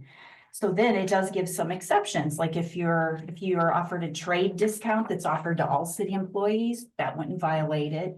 If you're at a community reception and they offer food and you eat it, you know, that's not gonna be a violation. So it just, again, it lays out the county's expectations on its officials and department heads and employees. So everybody's would be on the same page from the get-go, like what kind of behavior is going to be considered ethical and responsible. The other thing I really like about this Hobart policy, and I didn't get to the end of the other ones, they might have it too, but specifically, the Hobart policy lists out an actual procedure for notice of alleged ethics non-compliance. And I know there have been incidents where folks have filed grievances against somebody that either works for the county or is elected in the county. And then I think there's been a big question about like, okay, what happens with this grievance? What's the procedure? And I know when someone filed a grievance against me, I came to a meeting before the commissioners, realizing afterwards, I did not have to do that. And regretting that I did. That wasn't that big of a deal. But it sets up an ethics committee. Be a separate body other than the commissioners to hear ethics complaints about employees or elected officials. And then there would be a procedure. They would consider the matter for appropriate corrective action. So if you guys decided to do something like that, then it wouldn't add more to your responsibilities other than setting up a committee and maybe getting a report from them now and then. But most importantly to me, it would set out a procedure, because I think when I looked at the employee handbook also, I didn't see a clear procedure in there for employees that might have issues with a supervisor or one another. And so to me, that just based on the last 2 years alone, I've seen a need for something like this. So anyway, just putting it out there along with the statute. We did have a goal of trying to release a new updated copy of the handbook this year, so I think this might go right along with this. These might be some things to at least consider incorporating into the handbook. But the other thing about this though is, well, the other thing that was unclear about the handbook, it talked about county employees, but it didn't talk about elected officials, and this does. So I don't think it would be a bad idea to at least think about sweeping elected officials into that group that are supposed to be, you know, demonstrating certain ethical behavior. Anyway, thank you for your time. Thank you. I know the county council had a code of ethics for years. And I see that as a great thing. But I feel like it shouldn't just stop at the county council. I think that all county elected officials and employees should be held to the same standards and guidelines across the board. And as far as the ethics committee, I think would be another great idea, because, you know, as we've heard several times before, we police ourselves. That never ends up, you know, that never works out, never ends good. So I think that's a great idea for you guys to consider. Yeah, I think it'd be something added in the handbook. Well, she said it would work hand in hand with Requirements for us.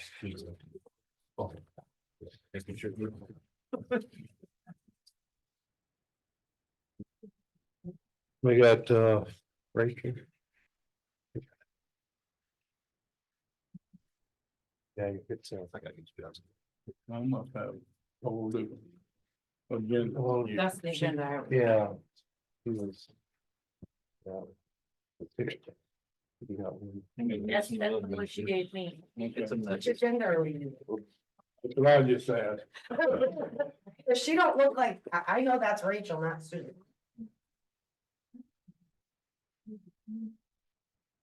They have the correct agenda and I own it. Even have this one. Oh, well, Yeah, yeah.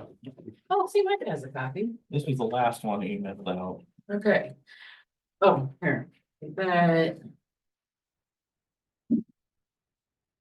I do. So at your last meeting, you opened up the bids for 2024-02. This is the CCMG grant that we're doing Division Road, 400 South and 200 South.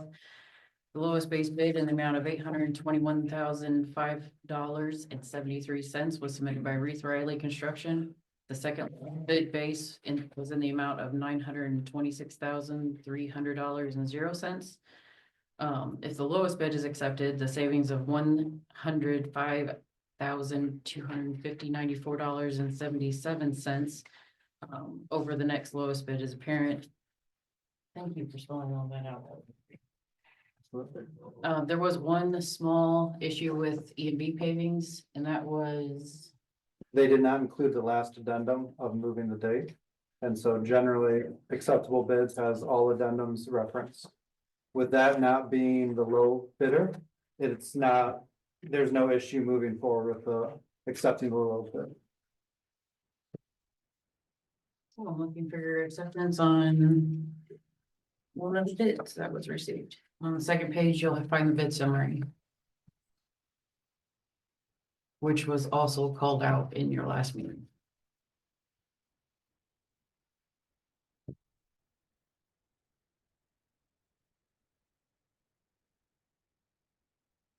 Is there completion dates in the bids? Yes, so completion date, I believe, is going to be this fall. So it's going to be constructed over this summer. Do we typically get a hard completion date with penalties for going over? Yes.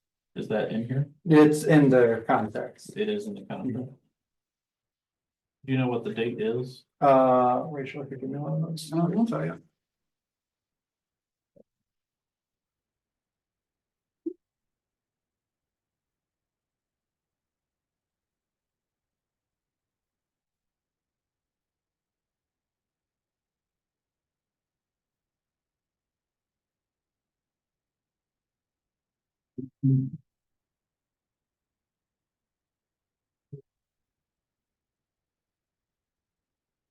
Which bid are you gonna reference? So it's the same for all of them. We Same. set it in our contract and then we set the liquidated damages as they get moved past it. They only included the necessary documents, which doesn't have it. I can get you that based on.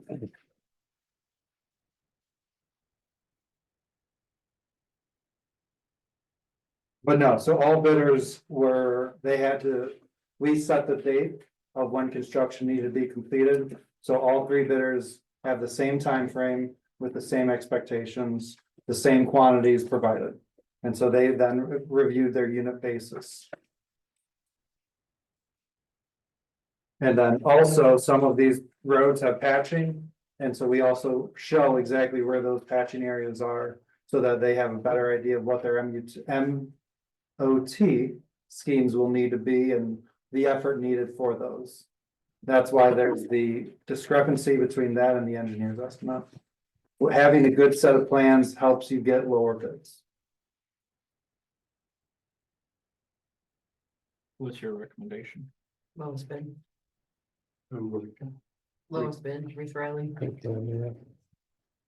You're comfortable with them as a contractor for this project? Yeah, I've worked with them before. They did, all right.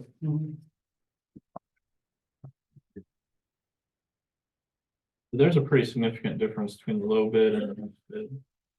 And then next bid, Well, the other three are similar. The one is significantly lower. Can you find any reason looking through their contracts as to why that bid is so much lower?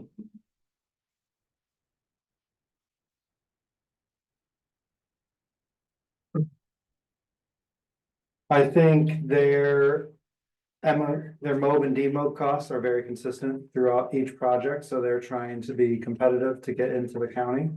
There, if you look at the other bidders, they have more varying mob and demob for each project or each location.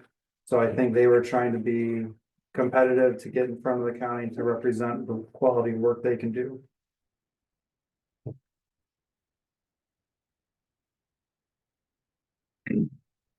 The whistle over there. Rethread. Milestone, so.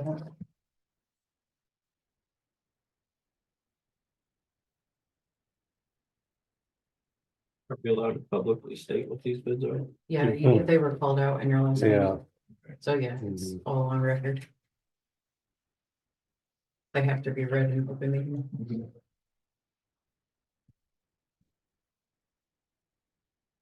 So of note. 25% will be the county's portion, 75% is being federally funded. Of whichever one we go. I mean, don't get me wrong, like, when we had Milestone the last time for 600 North, 400 North.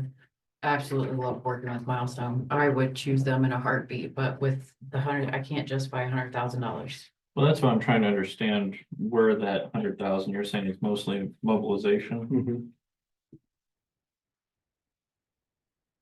You know, that's probably money they can manipulate, you know, they can't change the cost of materials as much as they can.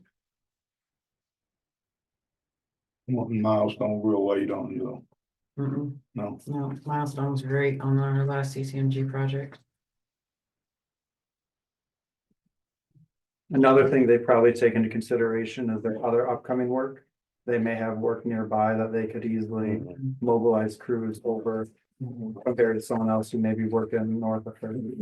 Just $100,000 is a lot, you know, if it was like 20,000, that'd be different. Well, if the scope of the work is the same. Yep. I would think we should go with a little bit. Say motion. I'll make a motion to go with Reith Riley. Second. All those in favor? Aye. All right, next is the LPA consulting contract I have for Bridge 59. Justin has reviewed, made his remarks, everything looks good. This is the standard thing for the bridges when we move through the grant process with NOPA.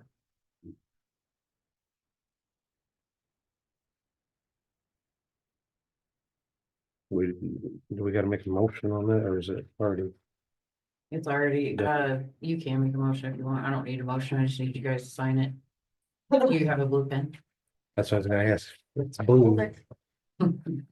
Figured it was. We might be in trouble. We're good. Okay, we don't have a blue pen. Does anyone have a blue pen?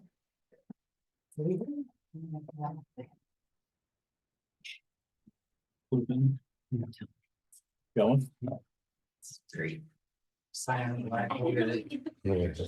It's fine. It has to be signed in blue. That's was the rule a few years ago. Here. It's like blue. Yes, it is blue. Amazing. I mean, it is a blue pen. I mean, you did ask for a blue pen. You've got to be specific here.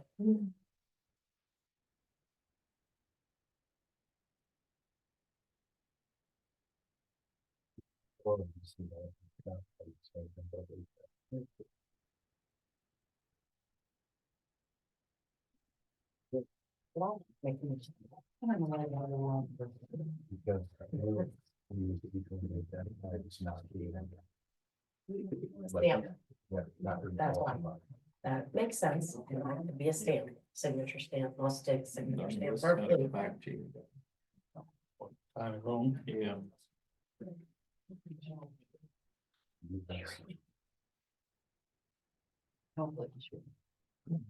at this already. So you gotta tell us before you do it. I'm gonna make it bigger.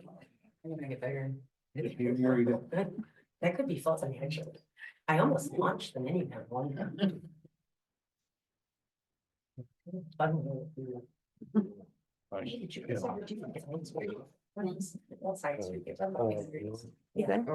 need to keep it? Well, Mike Lane's gonna have to sign this. so- Thanks, George. You have to get Mike Lee's signature. Everything else for me? No? Well, she went back to Thursday. Ain't that next meeting, Rachel? Yeah, not off the hook yet. Susan Lane. Susan Lane. Okay.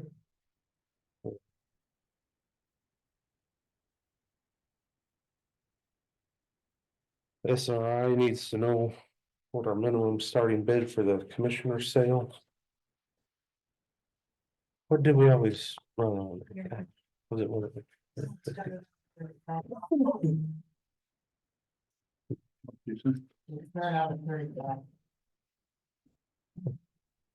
Yeah, we gotta either bump it up or. Mike Lane sent an email and I can't. Is this for a certificate sale? Yeah. Certificate or regular? Commissioner sale of property. Yeah, I mean, you guys used to years ago set it at 35, but that doesn't cover the tax sale cost, so we upped it to 150 years ago. They could let it go to 200, so we go. You Do we know for sure it can be 150 this year? Or something Like changed? I said, we might wanna go higher. Yeah, Yeah, What do they- you recommend? I raise it to 200. Make sure your costs are covered. SRI is a service that comes in and does it, Mhm. so I make sure they're covered. I raise it. Yeah. You have to have it tonight. No, I'd we should, find out. yeah, we should ask. I think we should, yeah. Let's table. Okay. I'll make a motion. Motion to table. Second. Second, all those in favor, aye.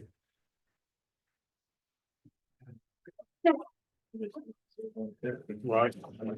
Cost of money or- Sound like you did one night. Then we got, appointments, well, there's one needed yet for Knox City Planning Commission.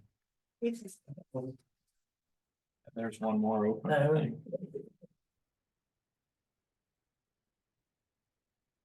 We had two apply. Todd King and Chase, I know Todd King, I think he'd be ready to. cause he's in city Do it limits, himself. yeah, he's in city limits too. Well, I think Chase is in city limits, but I can't remember, are they looking for somebody in city limits or I outside don't city know, limits? Tom was, Yeah, Tom was in, supposed to be 2 mile jurisdiction or not, I don't remember what it was. Do you remember, Teresa? I think it's written on there.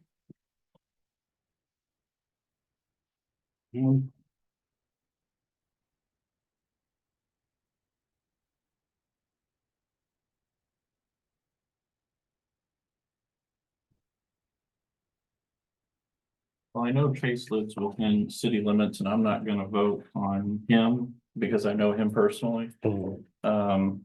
But decent guy.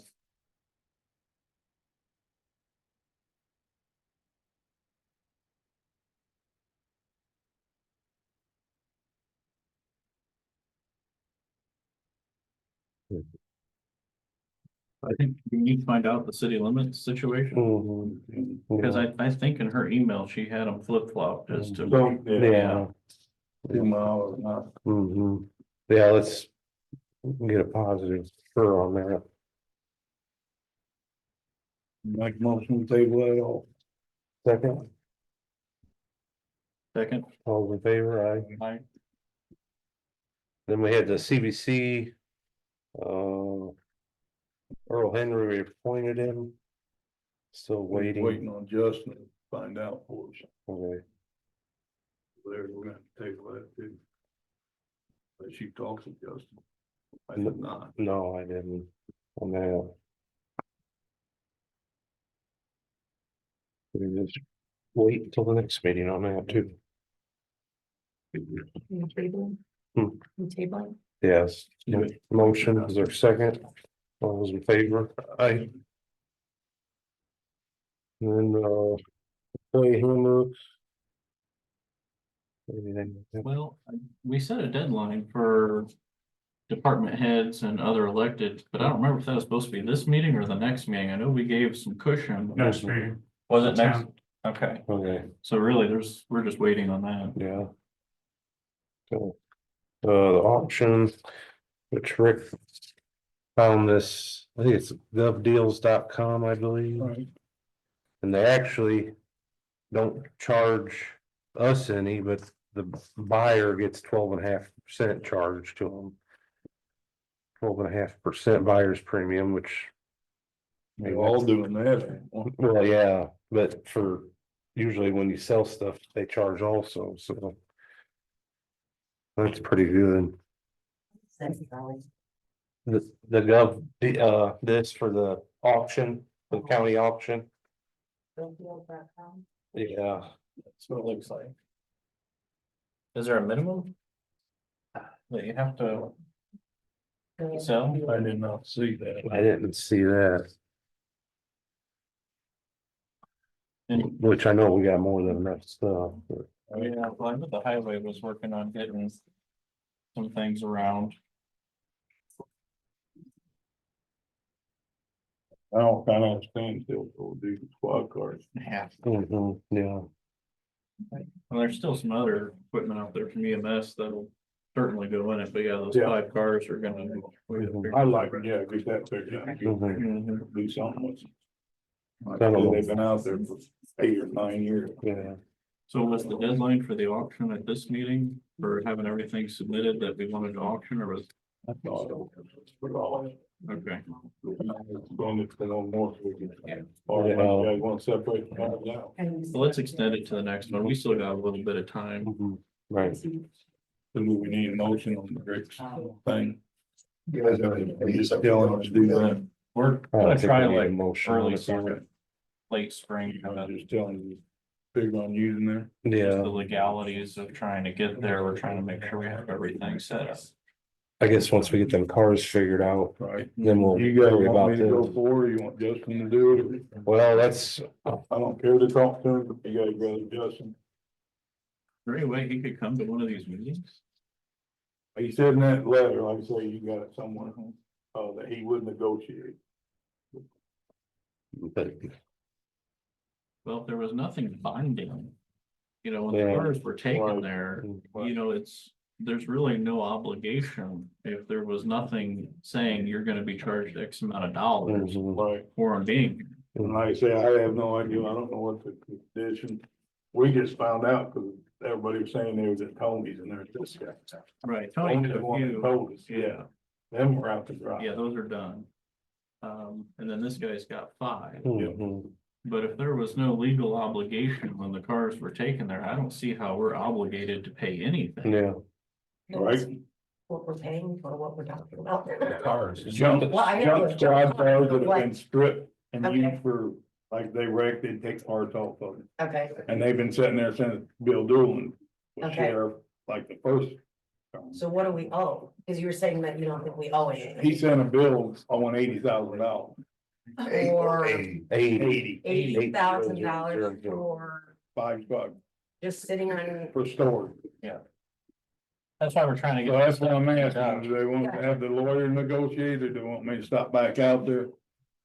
Well, maybe you should just see what you can get, and then if we've got to get Justin involved after that, we can. I'll get a hold of him, I'll have updates next meeting. Unless he's got something signed obligating, we have to pay so much per day. Mhm. I don't know Yeah, where, or, And, sorry, I mean, and chances are, the way things have worked out in the past, there probably is an agreement signed somewhere. it might be, Yeah, that's the scary. yeah, we'll have to find that out. Yeah, I'll check with him and see what he comes up with on Friday. can't you just offer the cars up to the guy in the scrap? And Wait, call it a day? kind of, it's still gotta be, I asked Justin that before he left. We can, but it's still gotta go through an auction process. So if it ends up like that, we'll probably separate them from another auction so we can get going with it, and then we'll do that separately. Yeah, $80,000. But he said it's possible, but it just takes a lot of. Especially for junk. I think that was, $81,000. I think that was just a throw and see if they grasp or And something. that could be, yeah, absolutely.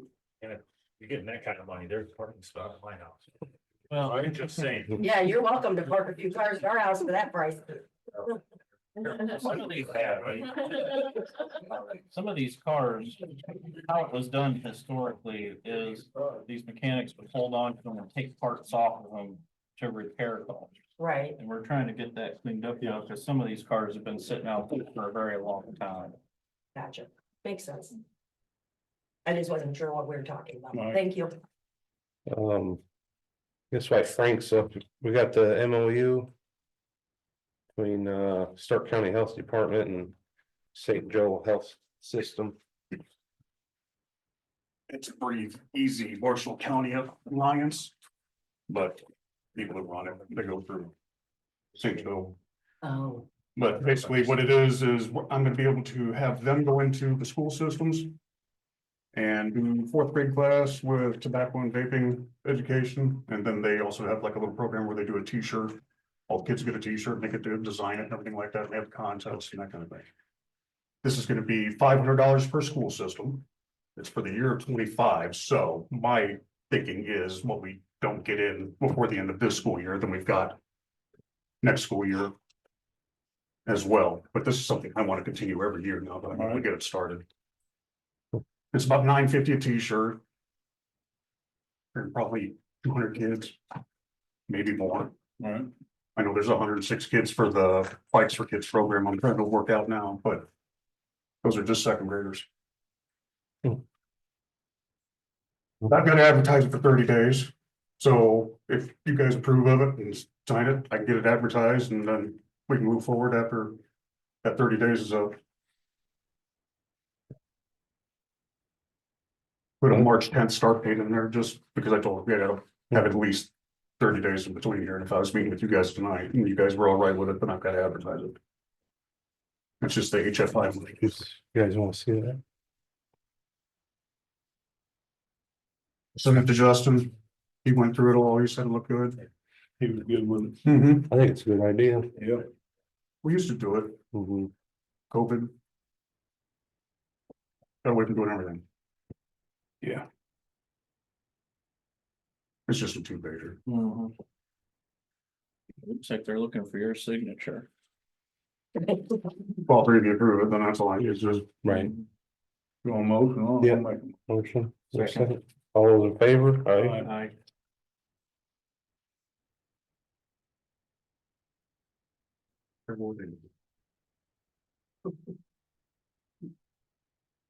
we do have blue. it's somewhere here. Yes.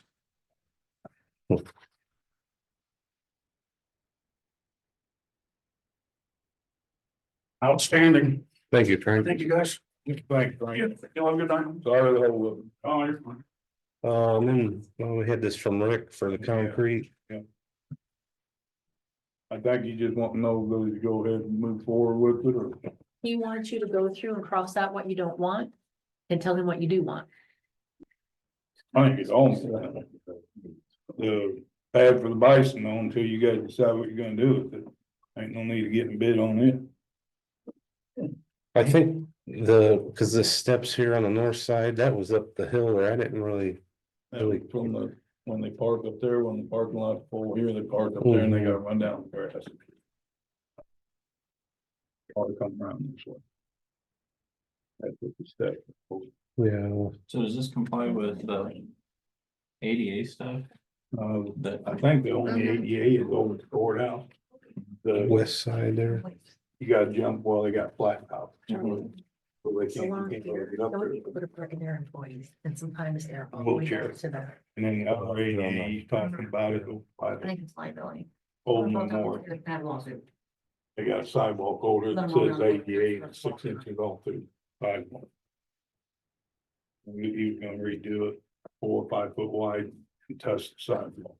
So the wheelchair could, but I mean, this is pretty vague here, but is he just looking to get permission to get quotes? yes, Hmm, yeah, he won't go forward to it. Yeah, I And think that- we should get quotes. I don't know if you know how they do the sidewalk program.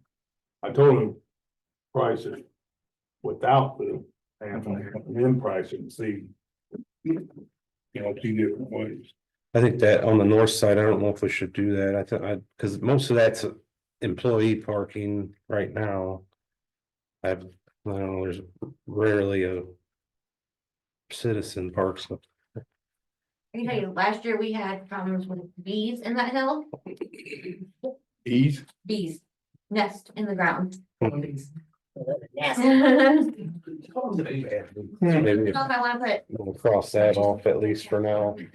I don't know, but if they might like, well, I don't know. Yeah, I'm sure they'll do each, but they'll probably give one price for all of it. It would be better, or, you know. So if we take it off there, then we know we're not messing with it. Okay. Can I get bids on everything else? Yeah. Donnie, what do you think? Whatever. I think we need the steps, but that's my opinion. Charlie must have been told not to do it. No, I'm good with it. What are you gonna do on the bike? on the north side here. I think if he's gonna quote it, I'd like to see if it's itemized. Up there with employees park, down the hill to the sidewalk. Why would we need steps there? Thanks a lot. Why? Yeah, So when people walk down to our meeting, right, but if they're going to a meeting, if they're already upstairs. If it's an employee and they're upstairs, they just come down the stairs here. they ain't saying, boy, Oh, anybody. I said, when our parking lot's full, they park up there. oh, And they gotta run down the grass. got it. I'm good with whatever you guys want. Well, if we have them quote it and itemize it, would it hurt to get a quote for, just so we kind of know what the cost? That's fine. Put a note that if he gets it quoted, let's get it all itemized. And that probably did it. Yeah. Right, Probably did exactly. something. So, okay to bid, Yeah, yeah, he needs to start getting bids on them. Except for the bees. do we need to make a motion? No, you're fine. Yeah, I make a motion that Rick can get bids on these as long as it's itemized per project. Second. Yeah. Not all, I'll second. everything on this, okay. Second. And then if there's a discount for everything to be done at one time, you know, if they got a setup and it's cheaper, it'd be good to know that. there's a motion in a second. All those in favor? Aye. Hey, I think you meant to bring something up, but I was trying to look on. Oh, okay. Dave, can you hear us?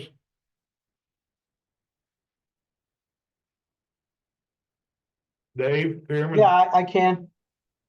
The lady we got text back and forth about today, did you want to bring that up tonight? I'm sorry, the other, I mean, look, oh, I'm sorry, about, Hope Restored.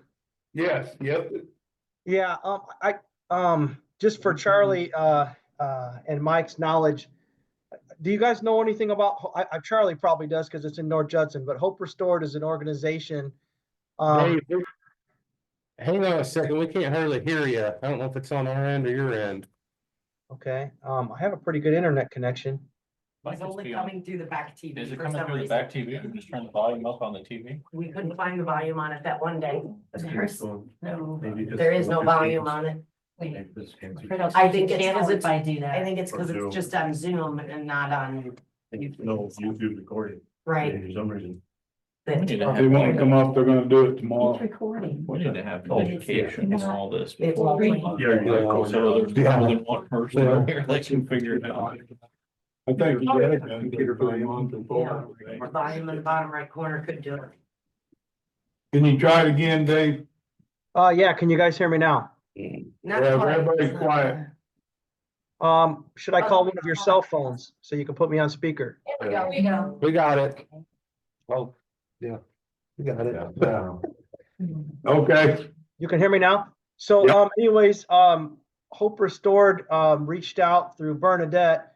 And then Bernadette knew that actually I'm on their board, not representing the council, just representing the community, just so it doesn't raise any issues.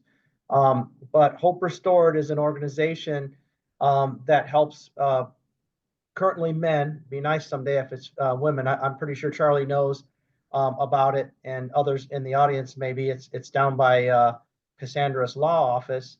But they house men that are, working on, kind of restarting their lives after rehabilitation. And they had reached out to Bernadette, and Bernadette messaged me And I just happened to be emailing with Donnie about something else, and I said, hey, I'd like to present this to the commissioners. They're just asking for a letter from the county that states that we're aware that they exist in North Judson, and they're there to help the community and help people restore their lives, basically. And so, it's kind of in the email, but I just thought, kind of staying in my own lane, that it would be best if the commissioners wrote a letter to that effect. So it just, it helps, it's to help them with their grants and with their process. They just need support. You want to draft a letter and have them draft a letter and present it to us for exactly what time would be the best. That would be. Could they do that, Dave? Like have them give an example of the letter? Yeah, or give us write a letter and send it to us for a signature. Yeah, it's just, I think the time element was pretty tight, but absolutely, I can ask Jesse to do that. I didn't want to copy all three, but I don't think it would be violating anything in this case, just since it's a letter, it was brought up in the public. If it's okay with you, I'll just respond to Jesse with all three of you copied, and Michaeline and Justin, just to say, like, maybe they have a draft letter of what, the wording would look like, if it's all right with you guys. Okay, yeah, as long as you don't want to respond. Okay, doing it that way. Yeah, she could, if they send it to her, she would put it on like our letterhead and then. Yeah. You hear that, Dave? Yeah. Okay. Well, did you, I know that Michaeline's at a meeting, Teresa, Teresa, and she could take care of it. I'll copy Teresa too, yes, sir. I'd like to Thank you, see guys. exactly what their goal is before we made any. Yeah, essentially, without giving too many words, Mike, that's what they wanted, is just that the county understands that that's what their mission is, essentially. Understood. Yeah, I think if they could present something to us, we can read through it and take a close look at it.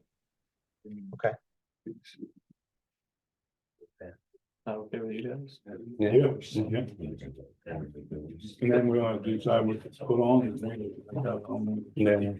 Yep. Make sure it's not obligating us. Right, exactly. Yeah.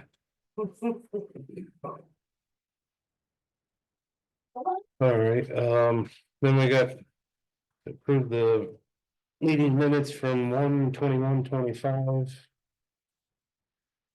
Had a motion, is there a second? Second. All those in favor? I actually thought you did a good job summarizing. Mhm.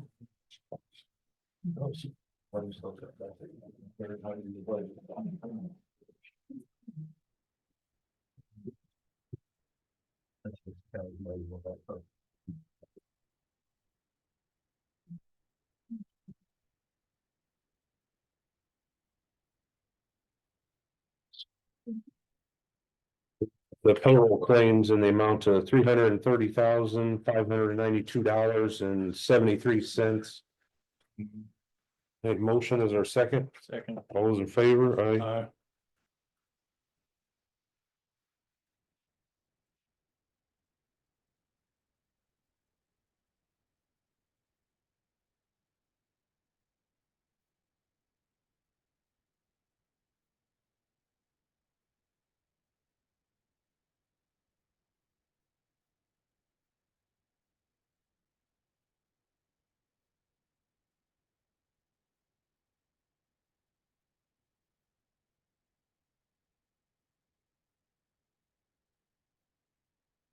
And we got the vendor claims in the amount of $409,279.99. Motion and a second, all those in favor? Aye.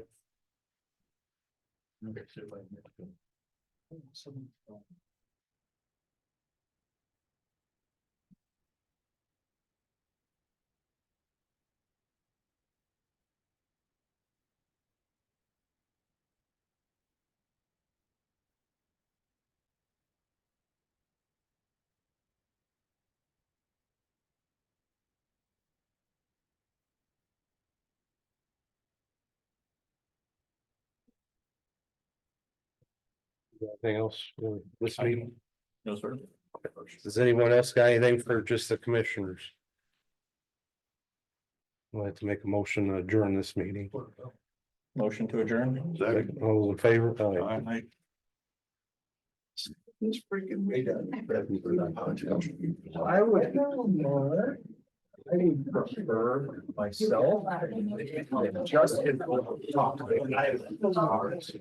doing okay? Only because I can. You gotta get mail.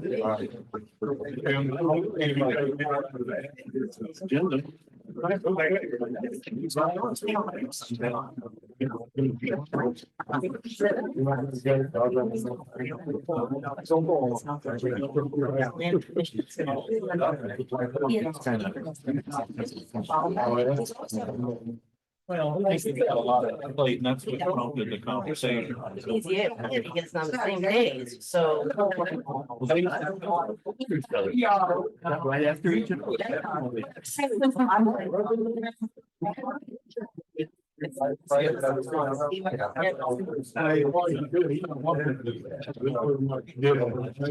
don't know why.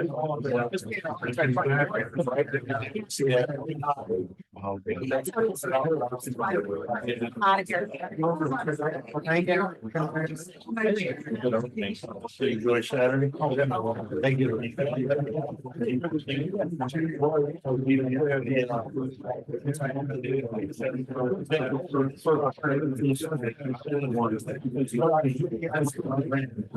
So I was during.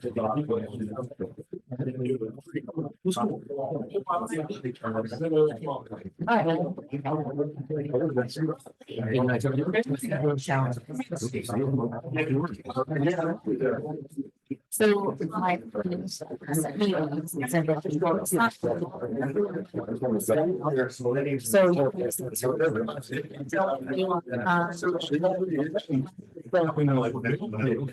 They want to fill out. No, if they need one more.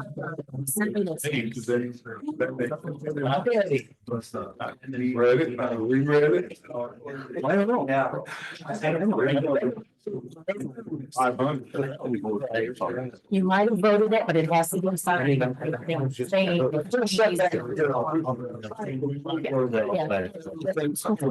Sister, you sent me an order. Part, I think that. Wait a minute. I've never had to do one of these before for a. I don't see the first thing over. Oh, I guess right here. Yeah, okay. I think it was matter. So it would, you know. It says she doesn't have it.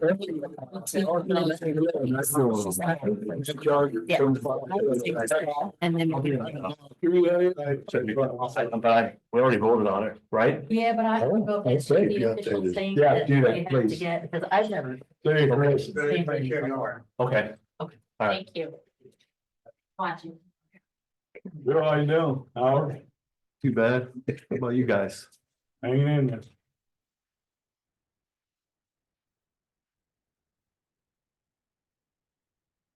How you doing, Todd? You doing okay? I got heat in my garage. I'm a happy guy. What? Mine's gonna come over tomorrow and just gas pressure. What kind of heater do you have? Same as mine, but I can't remember what mine is. Mr. Heater, Mr. Big Max, Big man. but I got the smaller Big Max. You got small, you got medium. I got 50,000. You better come put a damper on our boiler for us tomorrow. Yeah, I know. He called me when he was. My kid diagnosed Okay. that, you know, our boiler was Yeah. just gurgling and the water was going, we're getting no heat. He walked down there and said, there's a problem. It's about electronic damper stuff. He bypassed it. Who said that? Mine heater? Yeah. Well, I turned the heat on. It was 42 in there within less than half an hour, it was 60. Because it's insulated so well. Thunderstorms. It's running now. Yeah, I got it. That's what I get home. I can. He done a big repair downtown today too. Where was he? Was he working at the lodge today? Yeah. Was the dinner at the lodge? Were they using the lodge? Jeff just called me. Cause he called me and I was confused for a minute, you know? Yeah.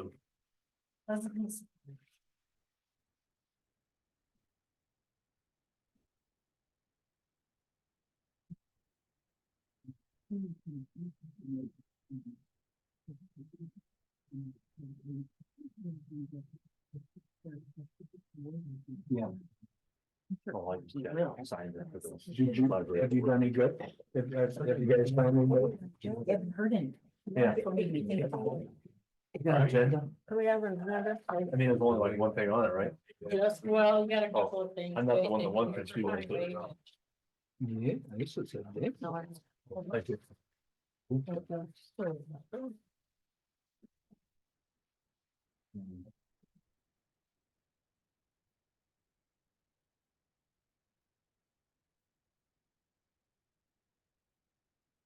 Don't know who do they work? Don't pick on. Who's up on it? No.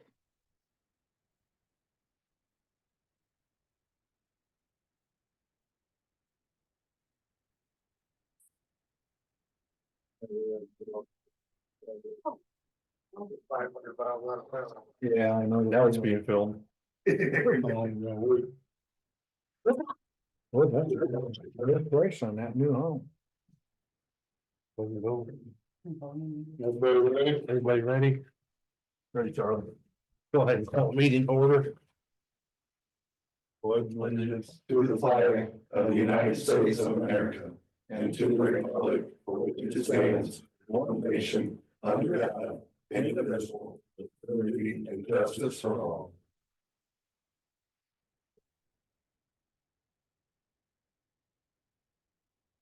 We're having this joint meeting to talk about paving operations and then for mowing equipment.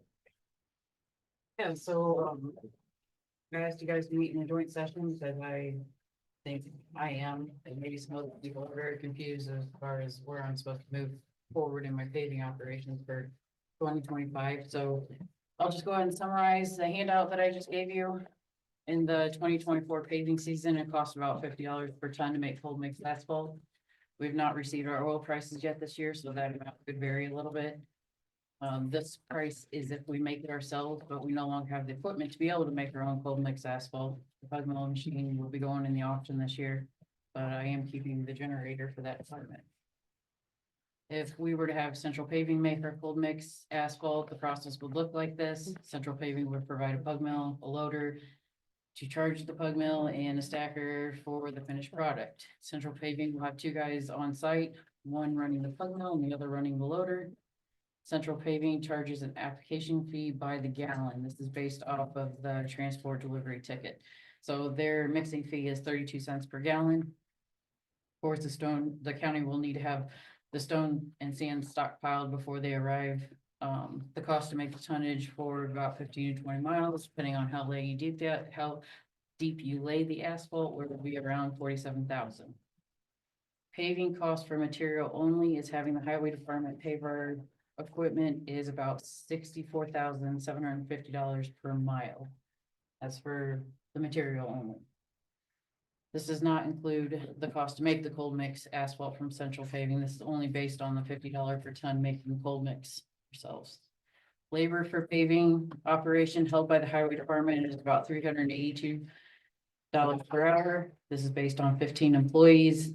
If everything goes perfect, this equals out to be $6,124 a mile. Hot mix pricing is around 66 per ton. But the highway department does not have the correct setup of equipment to haul the hot mix from the plant right now. Next, you have information on hiring a contractor for paving operations. The following information is based on information received from Milestone Construction. It's about $49,000 a mile for 2-inch milling. $114,000 a mile for their operations of laying the pug, so that doesn't include the material, just using their equipment and their manpower. This is an estimate in cost, and the cost does go down depending on how many miles we pave. So based on that information, in the little blue, this is just all of our equipment assets we have at the highway department. For you guys should have, I'll have a copy of that when it comes to in the future when we talk about equipment. So based on that, I now need you guys to have a discussion of how I would like, how you want me to move forward. How I would like to move forward is just utilize what was appropriated in my budget this year. Make Pug, cold mixed asphalt, have central paving make it, and we pave about 15 to 20 miles of Pug roads. So my question is, in the 2024 paving plan, the original paving plan that was presented to the commissioners did not include any hot mix asphalt in it, correct? 500 north, it's not even on the plan. So with that being said, how much did that cost us to pay that mile and a half? It was 133,000 for the renting the trucks and The mix all, the mix. so if it would have been Pug, it would have been how much? Probably 30-40,000 at most.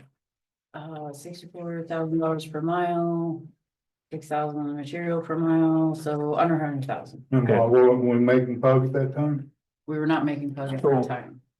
Was that decision about paving that brought up at a commissioners meeting, or how was that decision made to spend all that extra money on the hot mix? That's my question.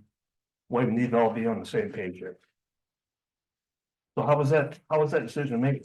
Did the commissioners make that decision? Did you go over budget last year? No. Okay, cool. It doesn't matter. Yeah, it does. Yeah, it does matter.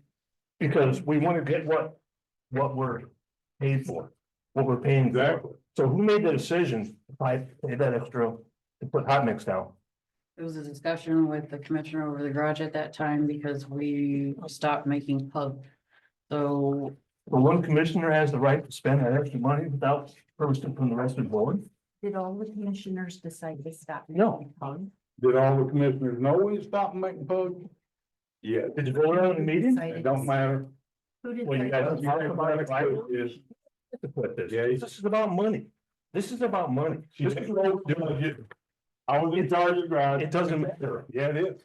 It doesn't matter if you're over budget. It's just like this 200 or $500,000 you guys went around telling the county 500, what are you talking about? or the sheriff's department that you and Bruce knew about 2 years ago, but you didn't tell the public that. 500,000. I don't even know what you're talking Yeah, about. you do the 911 system. No, I don't know. No, I don't. That must have been a Yeah. communications deal. I am not on that committee. So let's go on with this one. Okay. Well, that's my point. So I guess my question's answered. Well, and I had asked how was the decision made that the Pug mill machine would be going to the auction? I made that decision because it's not operational. Is that standard? Yes, each department head makes decisions on what equipment they put in the auction and the commissioners approve it.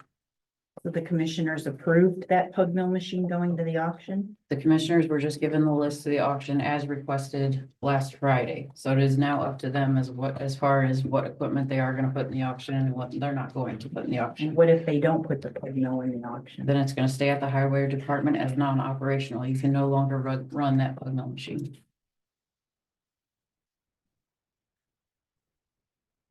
So do we have a 3 or 5 year plan as to which roads are gonna be paved or what our hopes and goals are?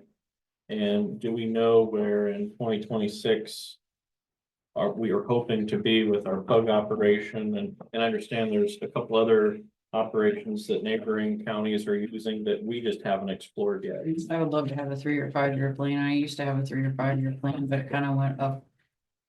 It kind of blew up when everything blew up with making the Pug last year. So I need to know how the boards, money wise, and the commissioners operation wise want to move forward, because I can't make a 3 to 5 year plan without knowing if we're gonna move forward with cold mix, hot mix, hiring out. It's all different prices for everything. So in your eyes, do we have an experienced enough crew to manage paving 15 miles of road, keeping up with other road maintenance, mowing the roads? Are we in a position to tackle that kind of a project in-house? Yes. With the help of a few others and some guidance, absolutely. Do we do any chip sealing? Yes, we do, but we did not do any chip sealing last year because our budget was so constrained from the years before that we could not fix the chip seal, the spreader. We couldn't fix the spreader or the distributor. Both of those pieces of equipment need a lot of work. So that what you'd allocated for that was used in either PUG or hot mix? What was allocated for that in 2024, I couldn't spend on fixing anything because the budget was so overspent in 2022 and No, I meant the 2023. aggregate and oil. You surely had that budgeted. Yes. Yeah. And so where did that money go to? I didn't spend all the appropriation in bituminous or stone. There was, I want to say there was like $400,000 left at the end of 2024. So if we went forward with the PUG program for 25. Do we know which 15 miles of road you would work on? I don't have that list right now because I have no direction of where I'm supposed to move forward right now. Can I get that for you? Absolutely. Normally what we do is we go by the Pacer rating, the level of traffic, the traffic count, on the roads. I ask each of my, right now, my 13 drivers to give me a wish list of a mile that they would want paved because, their area, they know their area the best they know their area more than I do. So then I check where they would want either paved mile, half a mile, or wedges. But I don't have that list right now. So I can tell you, and you guys can probably relate to this, when you come across a section of road that's been patched potholes 30 times, it is rougher than sometimes leaving the stinking potholes because it's, it's like top potholes at that point.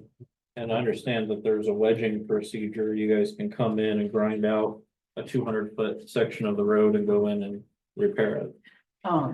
You can go in and grind out the road or our paper as it goes down the road, and you can prepare the road too, to not have those bumps in Take there. out the high spots. Yeah, but the paver also, it has a leveler on it where it does that. It's hard in a lot of our sections in Starke County because when you mill 2 inches, sometimes you're hitting sand. Sure. So depending on the area, you can either mill it or you don't want to mill it. You want to go in and prepare the road before you go Get over the and high pave it. spots off, yeah. Do we currently have a 20-year road plan? We do not have a 20-year road plan. The LTAP requires a 5-year road plan. 5-year? 20 years is too hard. Where are we at on that? How far behind are we? Since 2022, we're very far behind. She just stated she currently doesn't have a plan because she doesn't have any guidance right now. And that's what she's looking for tonight. Depending on how you want to move forward is gonna base plan for the next 5 years. Well, I talked to Rachel a little bit about this. I think we have to go on getting education for the paving crew and doing the work ourselves. There's no way we can afford to have somebody come in and pave these miles for us. It's just not feasible. You'll be paving 2 miles a year at best, and we won't be getting nothing done at that rate. 15 miles has always been a pretty good goal for the county. In the past, it was 15 miles and 5 miles of wedgings. But Rachel right now with the new staff and them guys getting educated and trained and so forth, I think it's important to shoot for that, get them some education on how to properly do that. And the biggest thing with this, especially with PUG, is preparation before you go out and pave the road. You got to go out and fix the dips, the holes, and all that stuff. We did it for years. And I can tell you, Central Paving's made our PUG before. When I first came to the county, they made our PUG before we got the mill. They did a fine job. They did when I was there as well. Yeah. And for us to move on with our road program and even get close to coming back, for her to get in date and times, we're going to have to lay it ourselves. And this year will be a learning curve for them, for certainly. But if we go paying to have it done, we'll never teach our guys how to do it. And we'll never get nothing done. Like I said, you'll be looking at 1 or 2 miles a year. As everyone knows, PUG is pretty forgiving. Yeah. Didn't we just buy a paving machine? Yes, we did. Yeah. And we paved 8.1 miles last year before paving operations were stopped.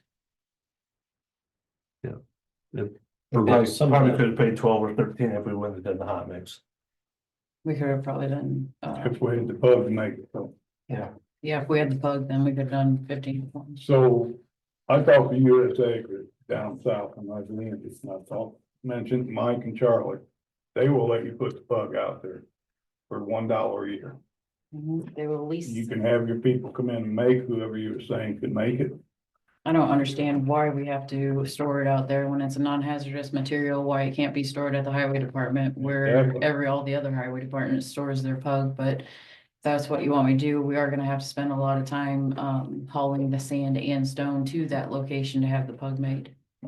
What kind of liability does the county have having on somebody else's site too? Right next to the lake. Yeah. So who's saying we have to store it off-site? I'm gonna make it off-site. I mean, that's what, Or transport, you said it, you don't know why we have to store it. I don't know why we have to make it or store it off-site. So you have sand and stone already on site to make. Yes, we do. So we'd have to pick that up and haul and spend more money. Yes, we will. It doesn't make any sense. But I guess I'm still, who is saying we have to make it and store it off? Nobody, as I just said, there's. They offer that. Yeah. Mike's in All right, charge. so there of is trying no to set the mark requirement that's been tonight. put into place that we have to have it stored and made off-site. No, I think that is just based on all the drama that came up with what happened last Thank year. you, and they keep the drama off. It was just offered to you last year as a suggestion. That it The could drama be with stored there. what, which Just- part, the Yeah. overspending? That they covered up, that there was nothing out there. That Charlie and I visited to take a look at. There you go, Todd. I didn't say anything. I know, but I'm just explaining, so could you keep Yeah, that the money under the information salt? is seen as drama. No, that's There's a lot of the drama. mindset. What about the year before, Cassie, when the oil went into the Gary's place there, the place in front of it, and went in their tank, their septic tank, and they couldn't run their septic. So the commissioners had the tank took out at dark. Why didn't you guys report all that? There you go. Was that Well, a year that Mr. Wright. before I started serving on the council, the 2022? I'm just saying. Because I didn't hear about anything like that. No, I didn't tell, because I want the commissioner, mister. Okay, so going back to the situation here. If we were to go forward with the pug mix, having it made, storing it out at the highway garage, that sounds like it would be your ideal situation. Being made and storing at the highway garage, yes. Correct. For a limited amount of time. I mean, you'd have a plan put in place, so it's not gonna be out there for forever. Right, we do. I would, we used to keep pug on hand all winter to patch with. Mhm. Right now, I've been buying cold mix from Central Paving, which is more expensive than the Right. pug that we keep on hand. So I would like to get back there if this is all passed, that we keep pug on hand to patch with throughout the winter. Otherwise, I'm just gonna have to keep buying it from Central Paving, which is more expensive. And there's nothing wrong with, we passed all the item inspections. They said that we, what the berm that we had up and everything that we were doing is better than they could have ever imagined. And Yeah, I think after our visit, I helped report those findings. And the pad that the pug is on right now is impenetrable. So even items have like, it's an impenetrable surface. It's not going down into the ground. Can I interject something? The problem with the pug out there was the fact that there was too much oil put into the amount of aggregate. Isn't that not correct? Absolutely. So what I'm saying is this, I'm more concerned on the wasted money that all that pug was made and somebody didn't catch it. Now, I'm not gonna say I'm just an old farm boy, because that's offensive. But I'm telling you, when you're running your own business, my God, they wouldn't have to make very much pug, and you weren't there, Rachel. But it wouldn't take very much time to realize, my God, I'm using too much oil. So I think it's good that we go have somebody else make our pug, but there's no reason why we can't lay it ourselves. And that makes somebody else count to the Absolutely. incidents. Yeah. So Rachel, this $47,000, that's per mile, not for 15 to 20 miles. Cause you got like 1,290 Well, tons a mile. I'm saying the tonnage that we would need for the 15 to 20 miles is gonna cost us 47,000 with Central Paving. Okay, that's for the oil. That's what I'm Okay, saying, yeah, all right, just yeah. trying to get that clear, okay. Cause it's like 1,200 tons a So mile. it'll so. be $47,000, 47,000 Yeah. that we'll have to take out a mile of the And 15 that's to 20 probably- miles to pay. for And that's it. gonna be, that could be 25,000 tons. Yeah. Yeah. Yeah.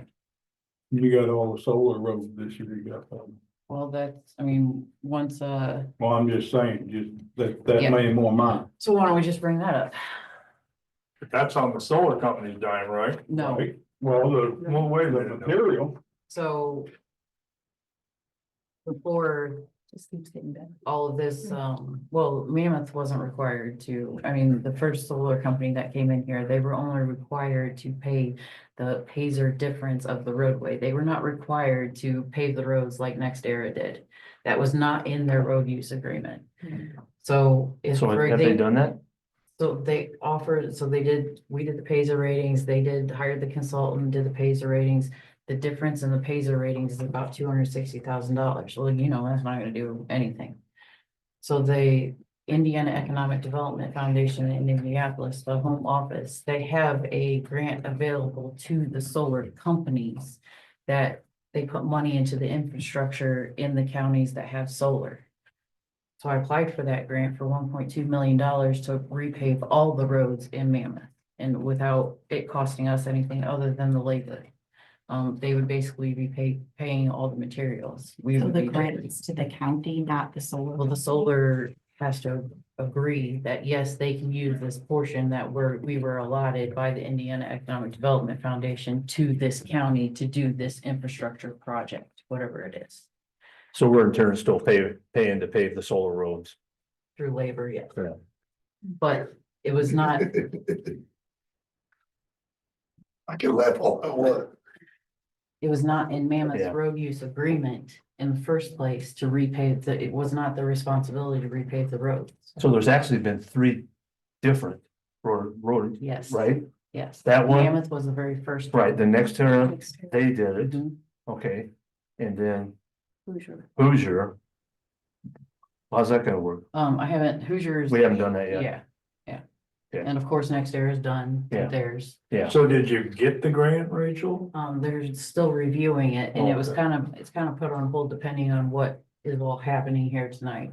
I just was trying to find a way to, because they're not responsible for repaving the roadways out there, I'm trying to find a way to get those roadways repaved and not cost the taxpayers anything here, well, other than the labor, other it's than the still labor. costing us money. Yes. And this would be over a 2 to 3 year period too. It's not all something that would be done this year. I would suggest that we go into communications with Mammoth. And ask Mammoth, say, we need to fix some roads, we need your help fixing roads, we need money. He is in communication, Howard, like you said, she's just waiting on an answer, right? Okay. Well, I think he's saying that we asked Mammoth to pay for the roads. and we're In not- a we're sense, not that's gonna where I do am that. asking, is Like Mammoth to pay for the roads to be, Mammoth. Mammoth created the damage. I think we should try to put the responsibility on Mammoth to fix the roads that they damaged. Well, but to her point, there's no legal obligation Right. from them because of the agreements cited those times. The But it only, still doesn't hurt to ask if they wanna be Oh, if they wanna be good neighbors and in good relationship with our county, it still doesn't hurt to ask them. I have, And and They declined you? they're only agreeing to what they owe us, which is around the $260,000. Did- But they did suggest that they did offer that we could use this money that is allotted to them through the Indiana Department of Economic Which is Development. like right around $1 million. Did How their close- Pazer ratings, were yours pretty close to what the Yes. consultant did? How close will that come to fixing the roads right, the $1 million? This would pay the $1.2 million for the material only, and then we would pay for the labor, which is around $100,000. Is all the roadways. So that 1.2 million, that would count us using that $260,000 as a matching part of it? Or what would happen with that money that I'm they're not, supposed to I pay haven't us? got there yet. Okay, Yeah, Okay. I know what you're you asking, know what I'm but I saying? haven't got there Yeah. yet. okay. The labor, so there is a matching portion to it. Our labor, Can they match it. will consider it as matched. So But I don't know about what that, what Yeah. Mammoth really does owe us $260,000. Because if they're getting that grant, and we're not using that money as part of the grant, you should still get the money. And that would definitely help offset the labor. Yes. I mean, I don't I know. think that's kind of in the works, Todd. Yeah, it seems like they We've should been have there. both ways, you know? Now Mike's involved, he's supposed to come to the next meeting with us as soon as Rachel gets the meeting set up. That's the only question I mean, I had about it. This is actually, the Indiana Department of Economic Development in Indianapolis, that nobody's even taken a part of this money that has been allotted. You know, we're gonna be the first county that has dipped into this, you know, request for infrastructure in a county I that think we're has using solar. Summer Cass County. That's pretty what soon. they told me Yeah. down there. I mean, pretty soon. Okay, so circling to this here again, would it be a big ask to, if we said, okay, let's put together a plan for 15 miles, what our total costs are gonna be, any additional equipment you might need, any other resources? Cause you said you didn't know a direction. So if we all decided, hey, let's see what those costs actually look like. How soon could you put together a plan for 2025 for a 15-mile goal using PUG? So your 15-mile goal, does that include what I would need to do with this or not? I don't think it should. My opinion too. Right. Yeah, I think that's a separate issue. Separate issue for, For right now. for two different times of even making the puck. Right. But I think she's gonna, if she's gonna figure that up, she's gonna need you to tell her where is she making the pug there, is she making it out of the sand pit? Well, I think Right. making the PUG at our place How would be the do you most feel about logical. 10 and 15 for a total of 15, 10 paving, 5 wedges for your first year?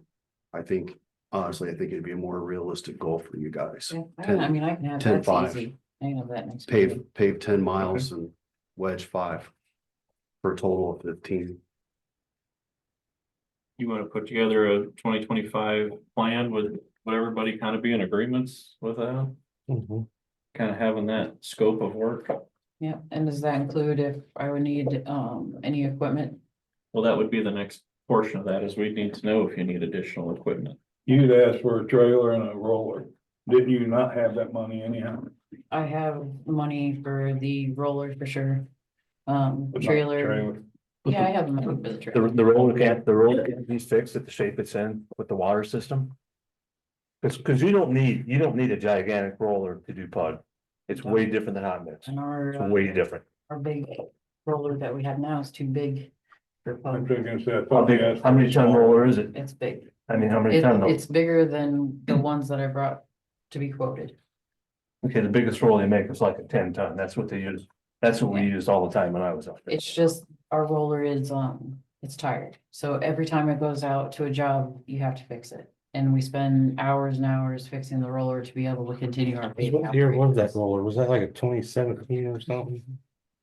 Says it on page 2. That wasn't that long ago we got See that. that? No, it wasn't. It's what we bought a used. Right. That was when Ricky was still there. What kind of roller is it? I think item 47 got it for the CW16. Yeah, we got it when Ricky was still there. Yeah, it's not even that old.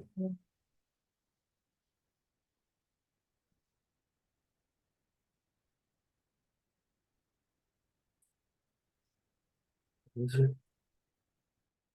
Oh, we purchased it in 2020 though. Yeah, it says 2017 purchased in 2020. Oh, yeah.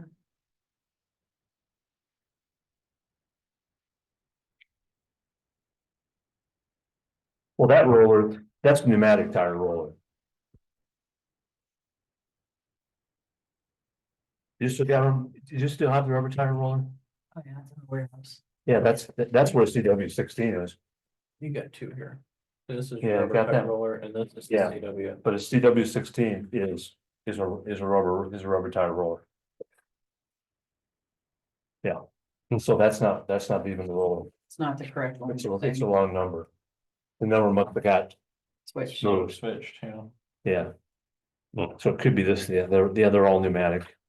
You, have time, can you come up there and look at our roller? Yeah, I mean, I know Commissioner Randmark has talked to me next about the roller before and. I mean, we don't get into a roller, we'll do what we can do. because you don't need the water for PUD as much as you do for hot mix. Oh, yeah, of course. Obviously. With PUD, you could probably get by without even using water. Oh, no, that is still sticky. You know, not as I much. don't know if it's still sticky because it's such a heavy machine. I don't know, but you know, but hot mix, the water has to work. Yes. There's no doubts about it. Yes. But I know the vibrating mechanism on the roller wasn't working properly either. I don't even know if you want to vibrate that plug, to be honest with you. That's static the whole thing, but that's not my decision to make, but Yeah, it's well, too thin. You just why push don't the you box. come out and talk to the mechanics and help me make an educated decision about the roller?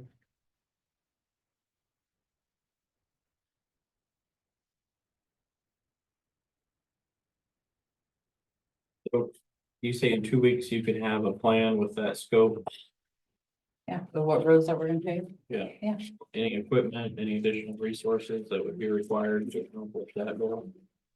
The reason that we were asking, I mean, the main reason that we were asking for a low void, not only because the pinhead or something, you can't weld anymore and it's getting dangerous.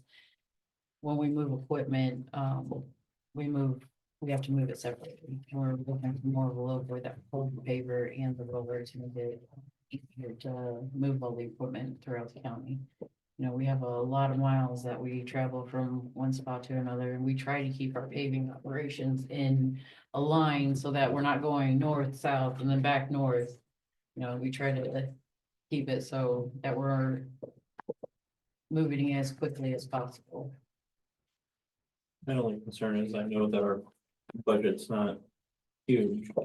And without a long-term equipment plan as to what needs replaced over the next 5 years, I just don't want to see us spend a ton of money on stuff that doesn't need done this year. Because unfortunately, that bridge cost us an extra almost $500,000.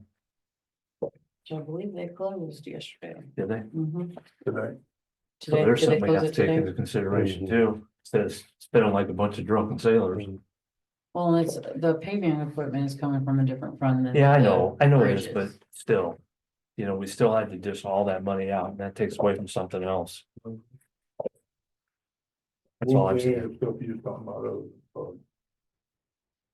big stuff. She's, I think, gonna do some research on it, but Marshall County is doing a different type of, like a pug. They're going through and grinding it, and I think they're using some of those millings back into the. Yeah, it's a recycle program, so they actually have a milling machine in an operation where they mill it up and then they put it through and make the material and they lay it right back down in the same.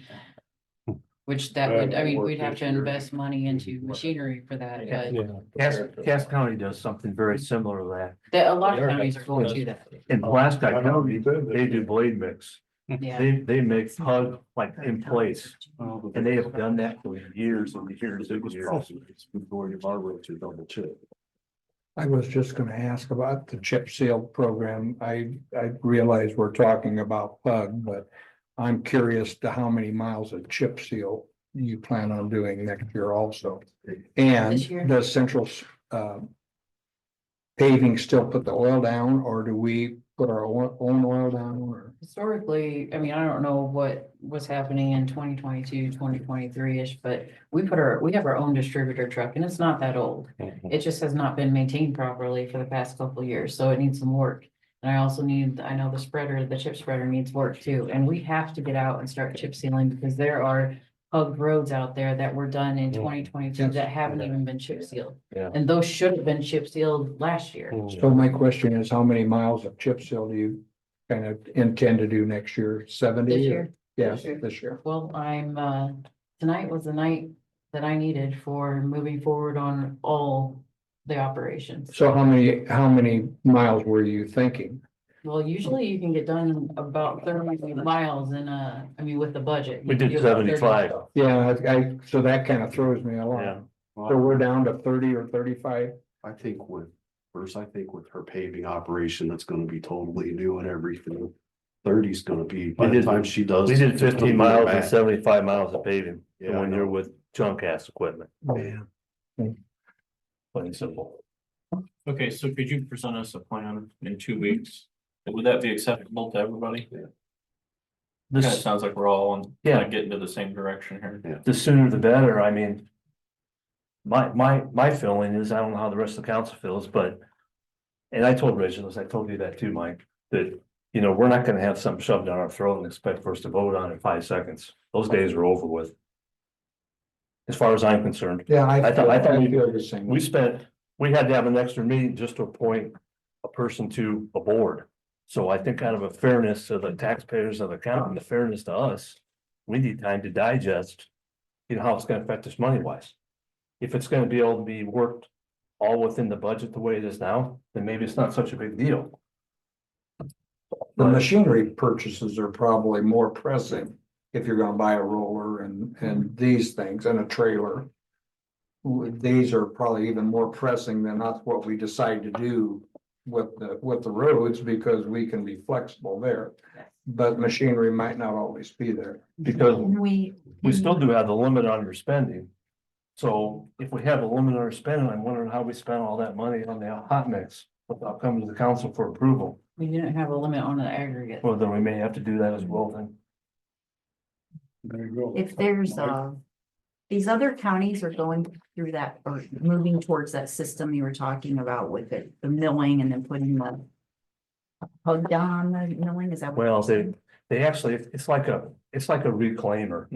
Like Cass County, when they do it, they'll mill the road up and they'll actually mix 53s in with it, and they'll mix oil in with it. So the big long interstates out west, that's usually how they do them too, because they. So I guess my question, They've done it. can we get, as 35 part of this plan, Well, maybe we should ask for like a cost analysis. I to don't move I to don't know that. why. That is, right now, that's putting too much on me. Yeah. If you wanna talk about that in 2026, let's talk about it. Because we'd be talking probably some major Yeah. expenditures. Yeah. Be big Major. changes.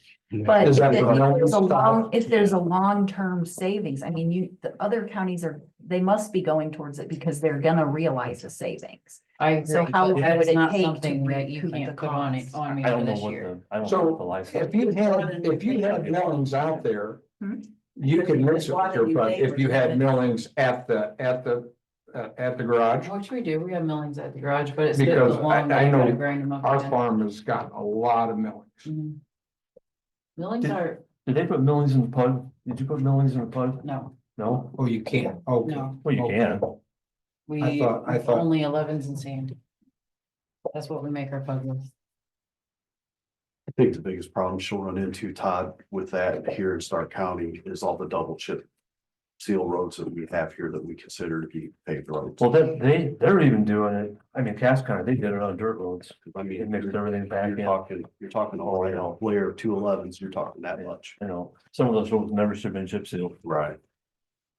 County line. Mhm. Okay, so in a couple of weeks, you can have a plan with kind of that scope. Did you want to move on to your mowing?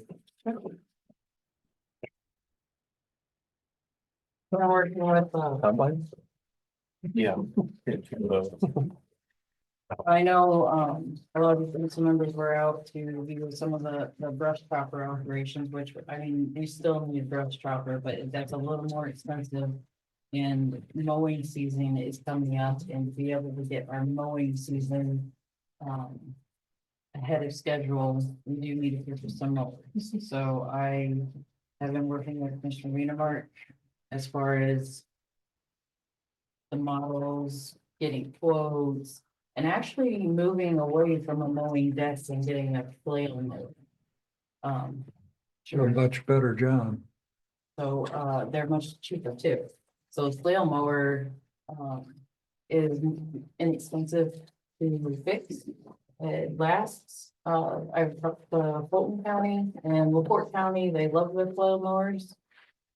When they get a little age on them, there's a lot of maintenance. Yeah, well, and, I mean, until I started getting these quotes, I didn't realize, flail is only $12,000, like, a mowing deck is a lot more than that.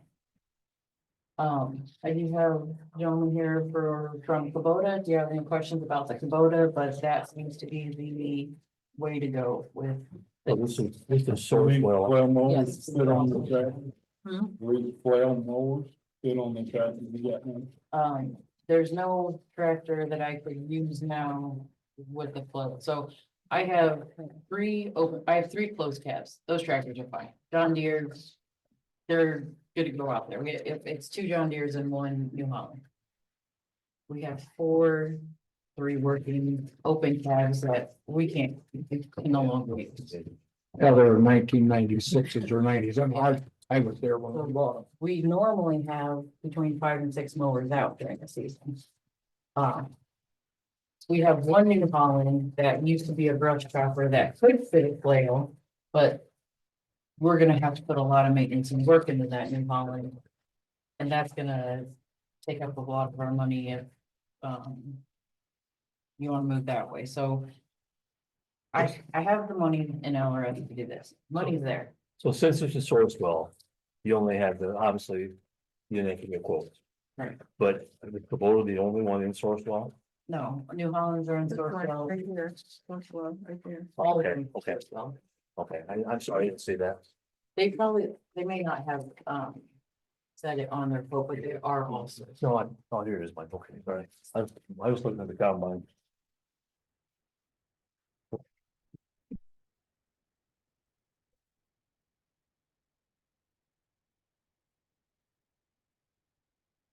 What was the favorite background?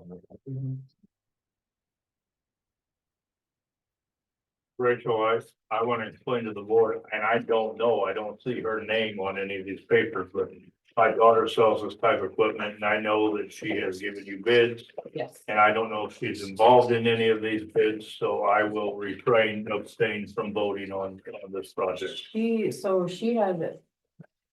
I had presented bids before last year, from John Deere, and I don't think I had New Holland. It was I don't just- talk about it with her, that's what, Yeah. so I don't know, that's why I But- said I will abstain from voting. Last year, they presented a tractor with a mower deck, not a flail, and it was $177,000. Okay. I have found a smaller tractor that will do the flail, and Kubota is very inexpensive. But I still think, since she has given you, Yeah. I explained to the board, Yeah. since she has given a bid, I think it's best that I Yeah. abstain from anyone. I don't want to get involved in what brand of tractor you buy. That's not our decision to make. I guess my only thing would be how many mowers you want, oil mowers, tractors, and what the commissioners want to try to approve. Yeah, really, it's up to the commissioners what kind of type of equipment they want to buy, and then it would be up to you guys as far as appropriating the money. The money is in LRS. I mean, I have the money to spend on, I just need the appropriation, but permission to use that balance. So my recommendation would be 2 tractors, matching units, so you can keep the same parts on the shelf. 2 matching flail units. If the flail units fail in 5 years, they're so inexpensive in the grand scheme of things. You can unhook it from the back of the tractor, scrap it out, put a new one on the back of the same tractor. And these tractors are only 60 days out. I can't believe I can't believe how cheap they are. I mean, I'm serious. No, I mean, we saw these, we saw this out there, and it was like, we just follow the bourbon. They were so they were 100 pounds and they are like, LRS, we're gonna take it out. I just wonder what they come in at. So where are you gonna take the These are all 60 days out, so we don't need them by. No, it's the balance budget until we get the money back. Yeah. The money that was not put in. But if she starts, They did not she report. wants what we got. When they made that error. They made the error. in the budget. Okay, Not LRS. so would you take the money out? The balance has to budget, or the balance has to budget. The budget has to balance. I am dyslexic, okay? The mistake that happened with the budgets, that was MVHO, Okay, totally separate fund. so it didn't matter, It didn't matter. because we had to take money, because we had to take 207,000 out of the county. Completely, like- Well, I know it's the 27. Yeah, like no payroll comes out of this, no, You know, I'm just worried about everything being. That's a little out of my wheelhouse. Joe, so. it's-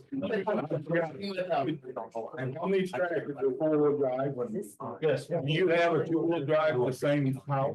Not in an M5. There's no, we don't make the new model. That's.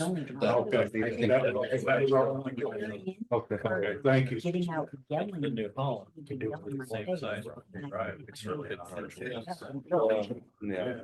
That's 2 years. Hey, if I could, if I'm out of line, I'm sorry. On the flail mowers that she was speaking of, I know safety is paramount anymore. And always has been, but it looked at favorable now. Getting away from bat wings. It gives you the ability to tilt a mower into a ditch, into, around fences, all this, keeping tractors level. You can tilt the flail mower 65 degrees, keep the tractor on the road, out of edge. They're different. So rollovers are pretty much negated as well. How about with a lot of the flail mowers that we use on the.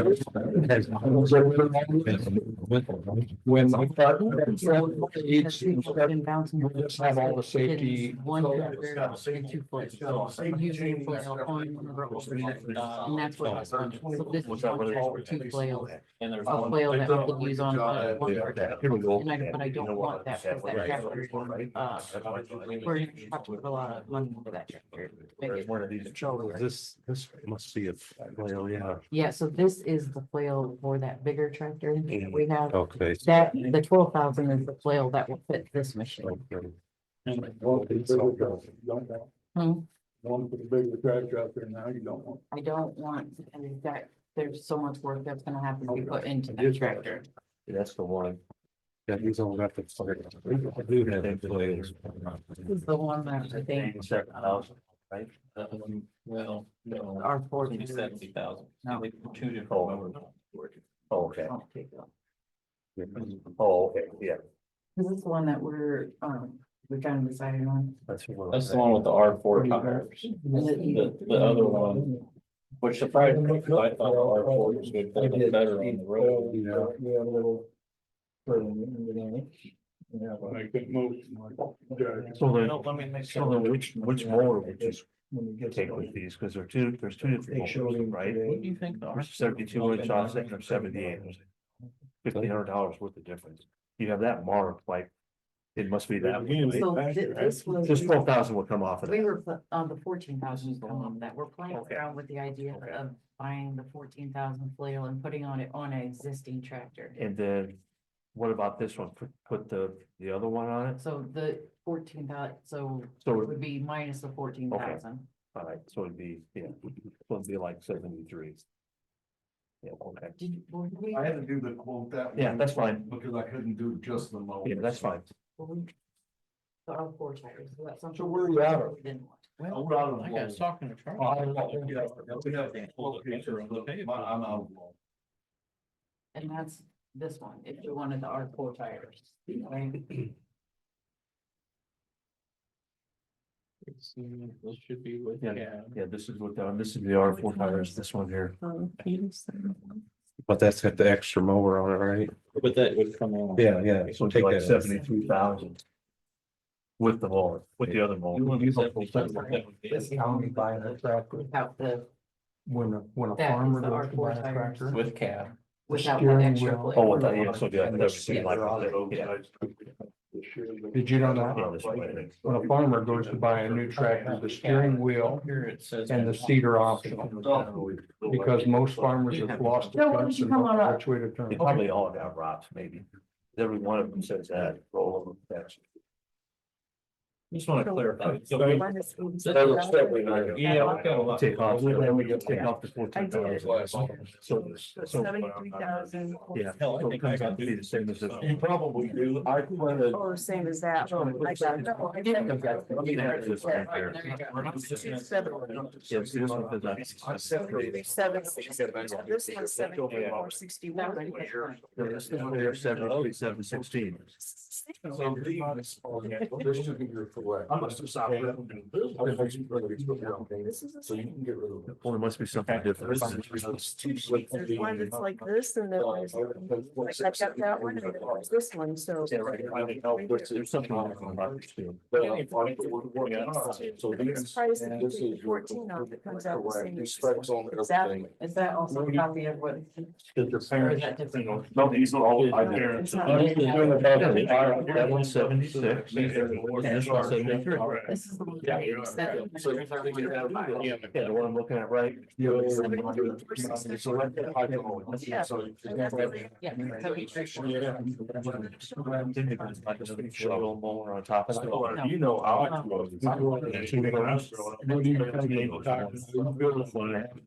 So. If we get the. We're gonna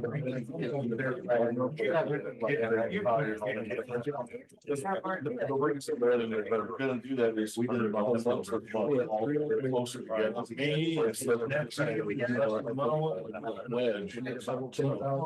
Wedge. Traction with it still as well. So, but they go last the moment. I'm done.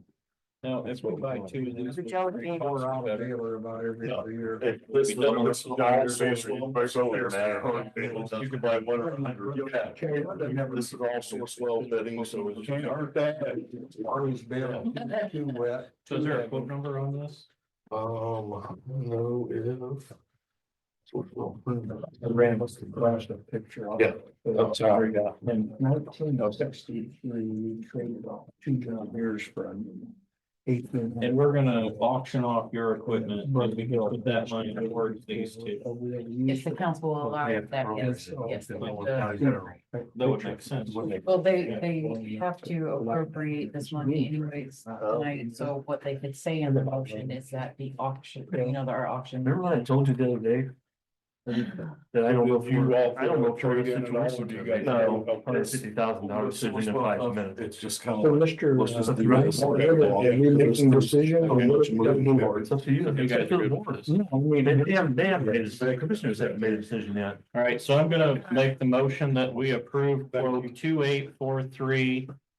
2843438 for 2 tractors and 2 mowers per that quote. And I'll hand this down. He just gave this to me. This is. Well, yeah, you guys. Okay. We had a motion and a second, all those in favor? Aye. I'll just sign this one so everybody knows that's the one we're. No, I don't think it's that. So the one with my signature on it is the one that. I don't need to see it. I'm going by what, I don't know anything about it.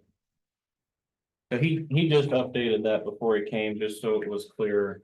Yeah, I had gotten several requests for different options, so that's why you guys have separate ones in front of you, but the one with the clip and his signature. So what is the total amount gonna be that we're gonna be? 147, 146 something, right? Oh, okay, 73, 461 times 2, Right. is that right? Yes, sir. I'll make the motion. 147,000. Yeah. 147. Exact Mr. amount. President, I'll make the Okay, motion. we have a motion to purchase the 2 mowers the commissioners recommended, and we're gonna take it out of LRS. LRS.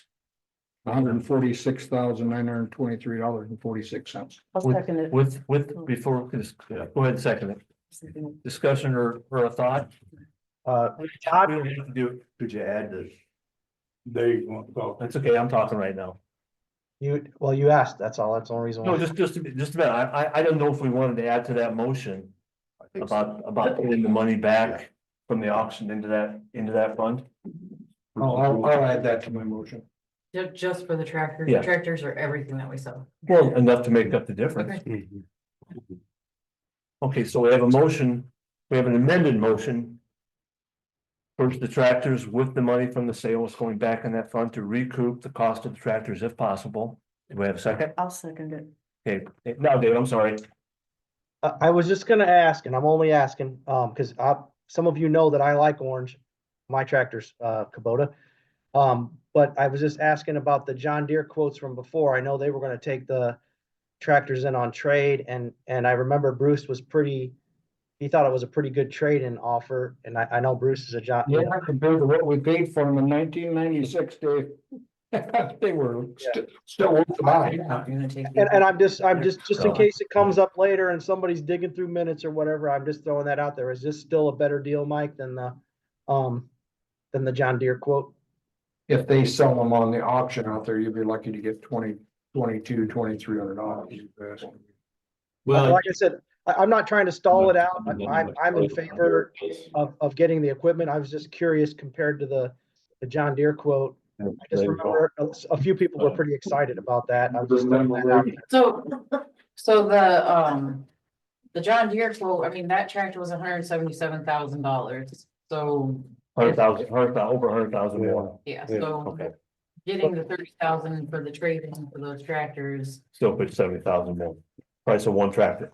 All right. So you're getting two tractors for the price of one. Is that what you're saying? Yes. So we have a motion, we have a second. All in favor? Aye. Howard?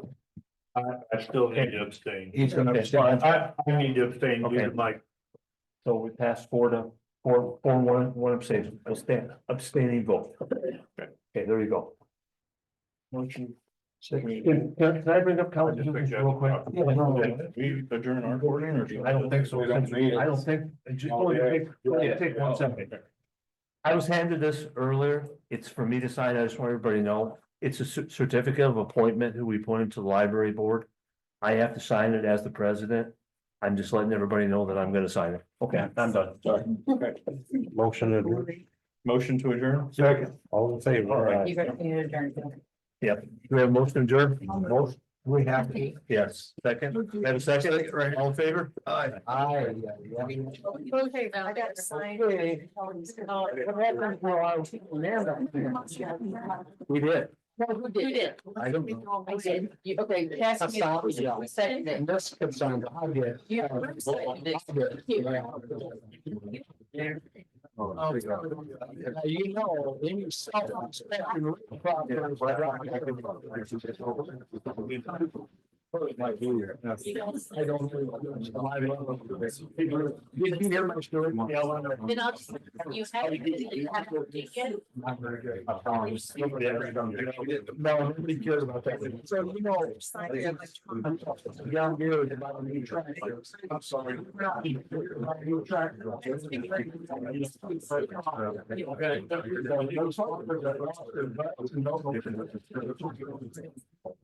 Well, I think steering wheel for water. You don't even let in anything. You can drive the truck, that's on it. You're on the side about turning up. The sign is pretty good. You have it. And it's fine. You get got to the truck around and hit the button and 30 miles. There you go. Just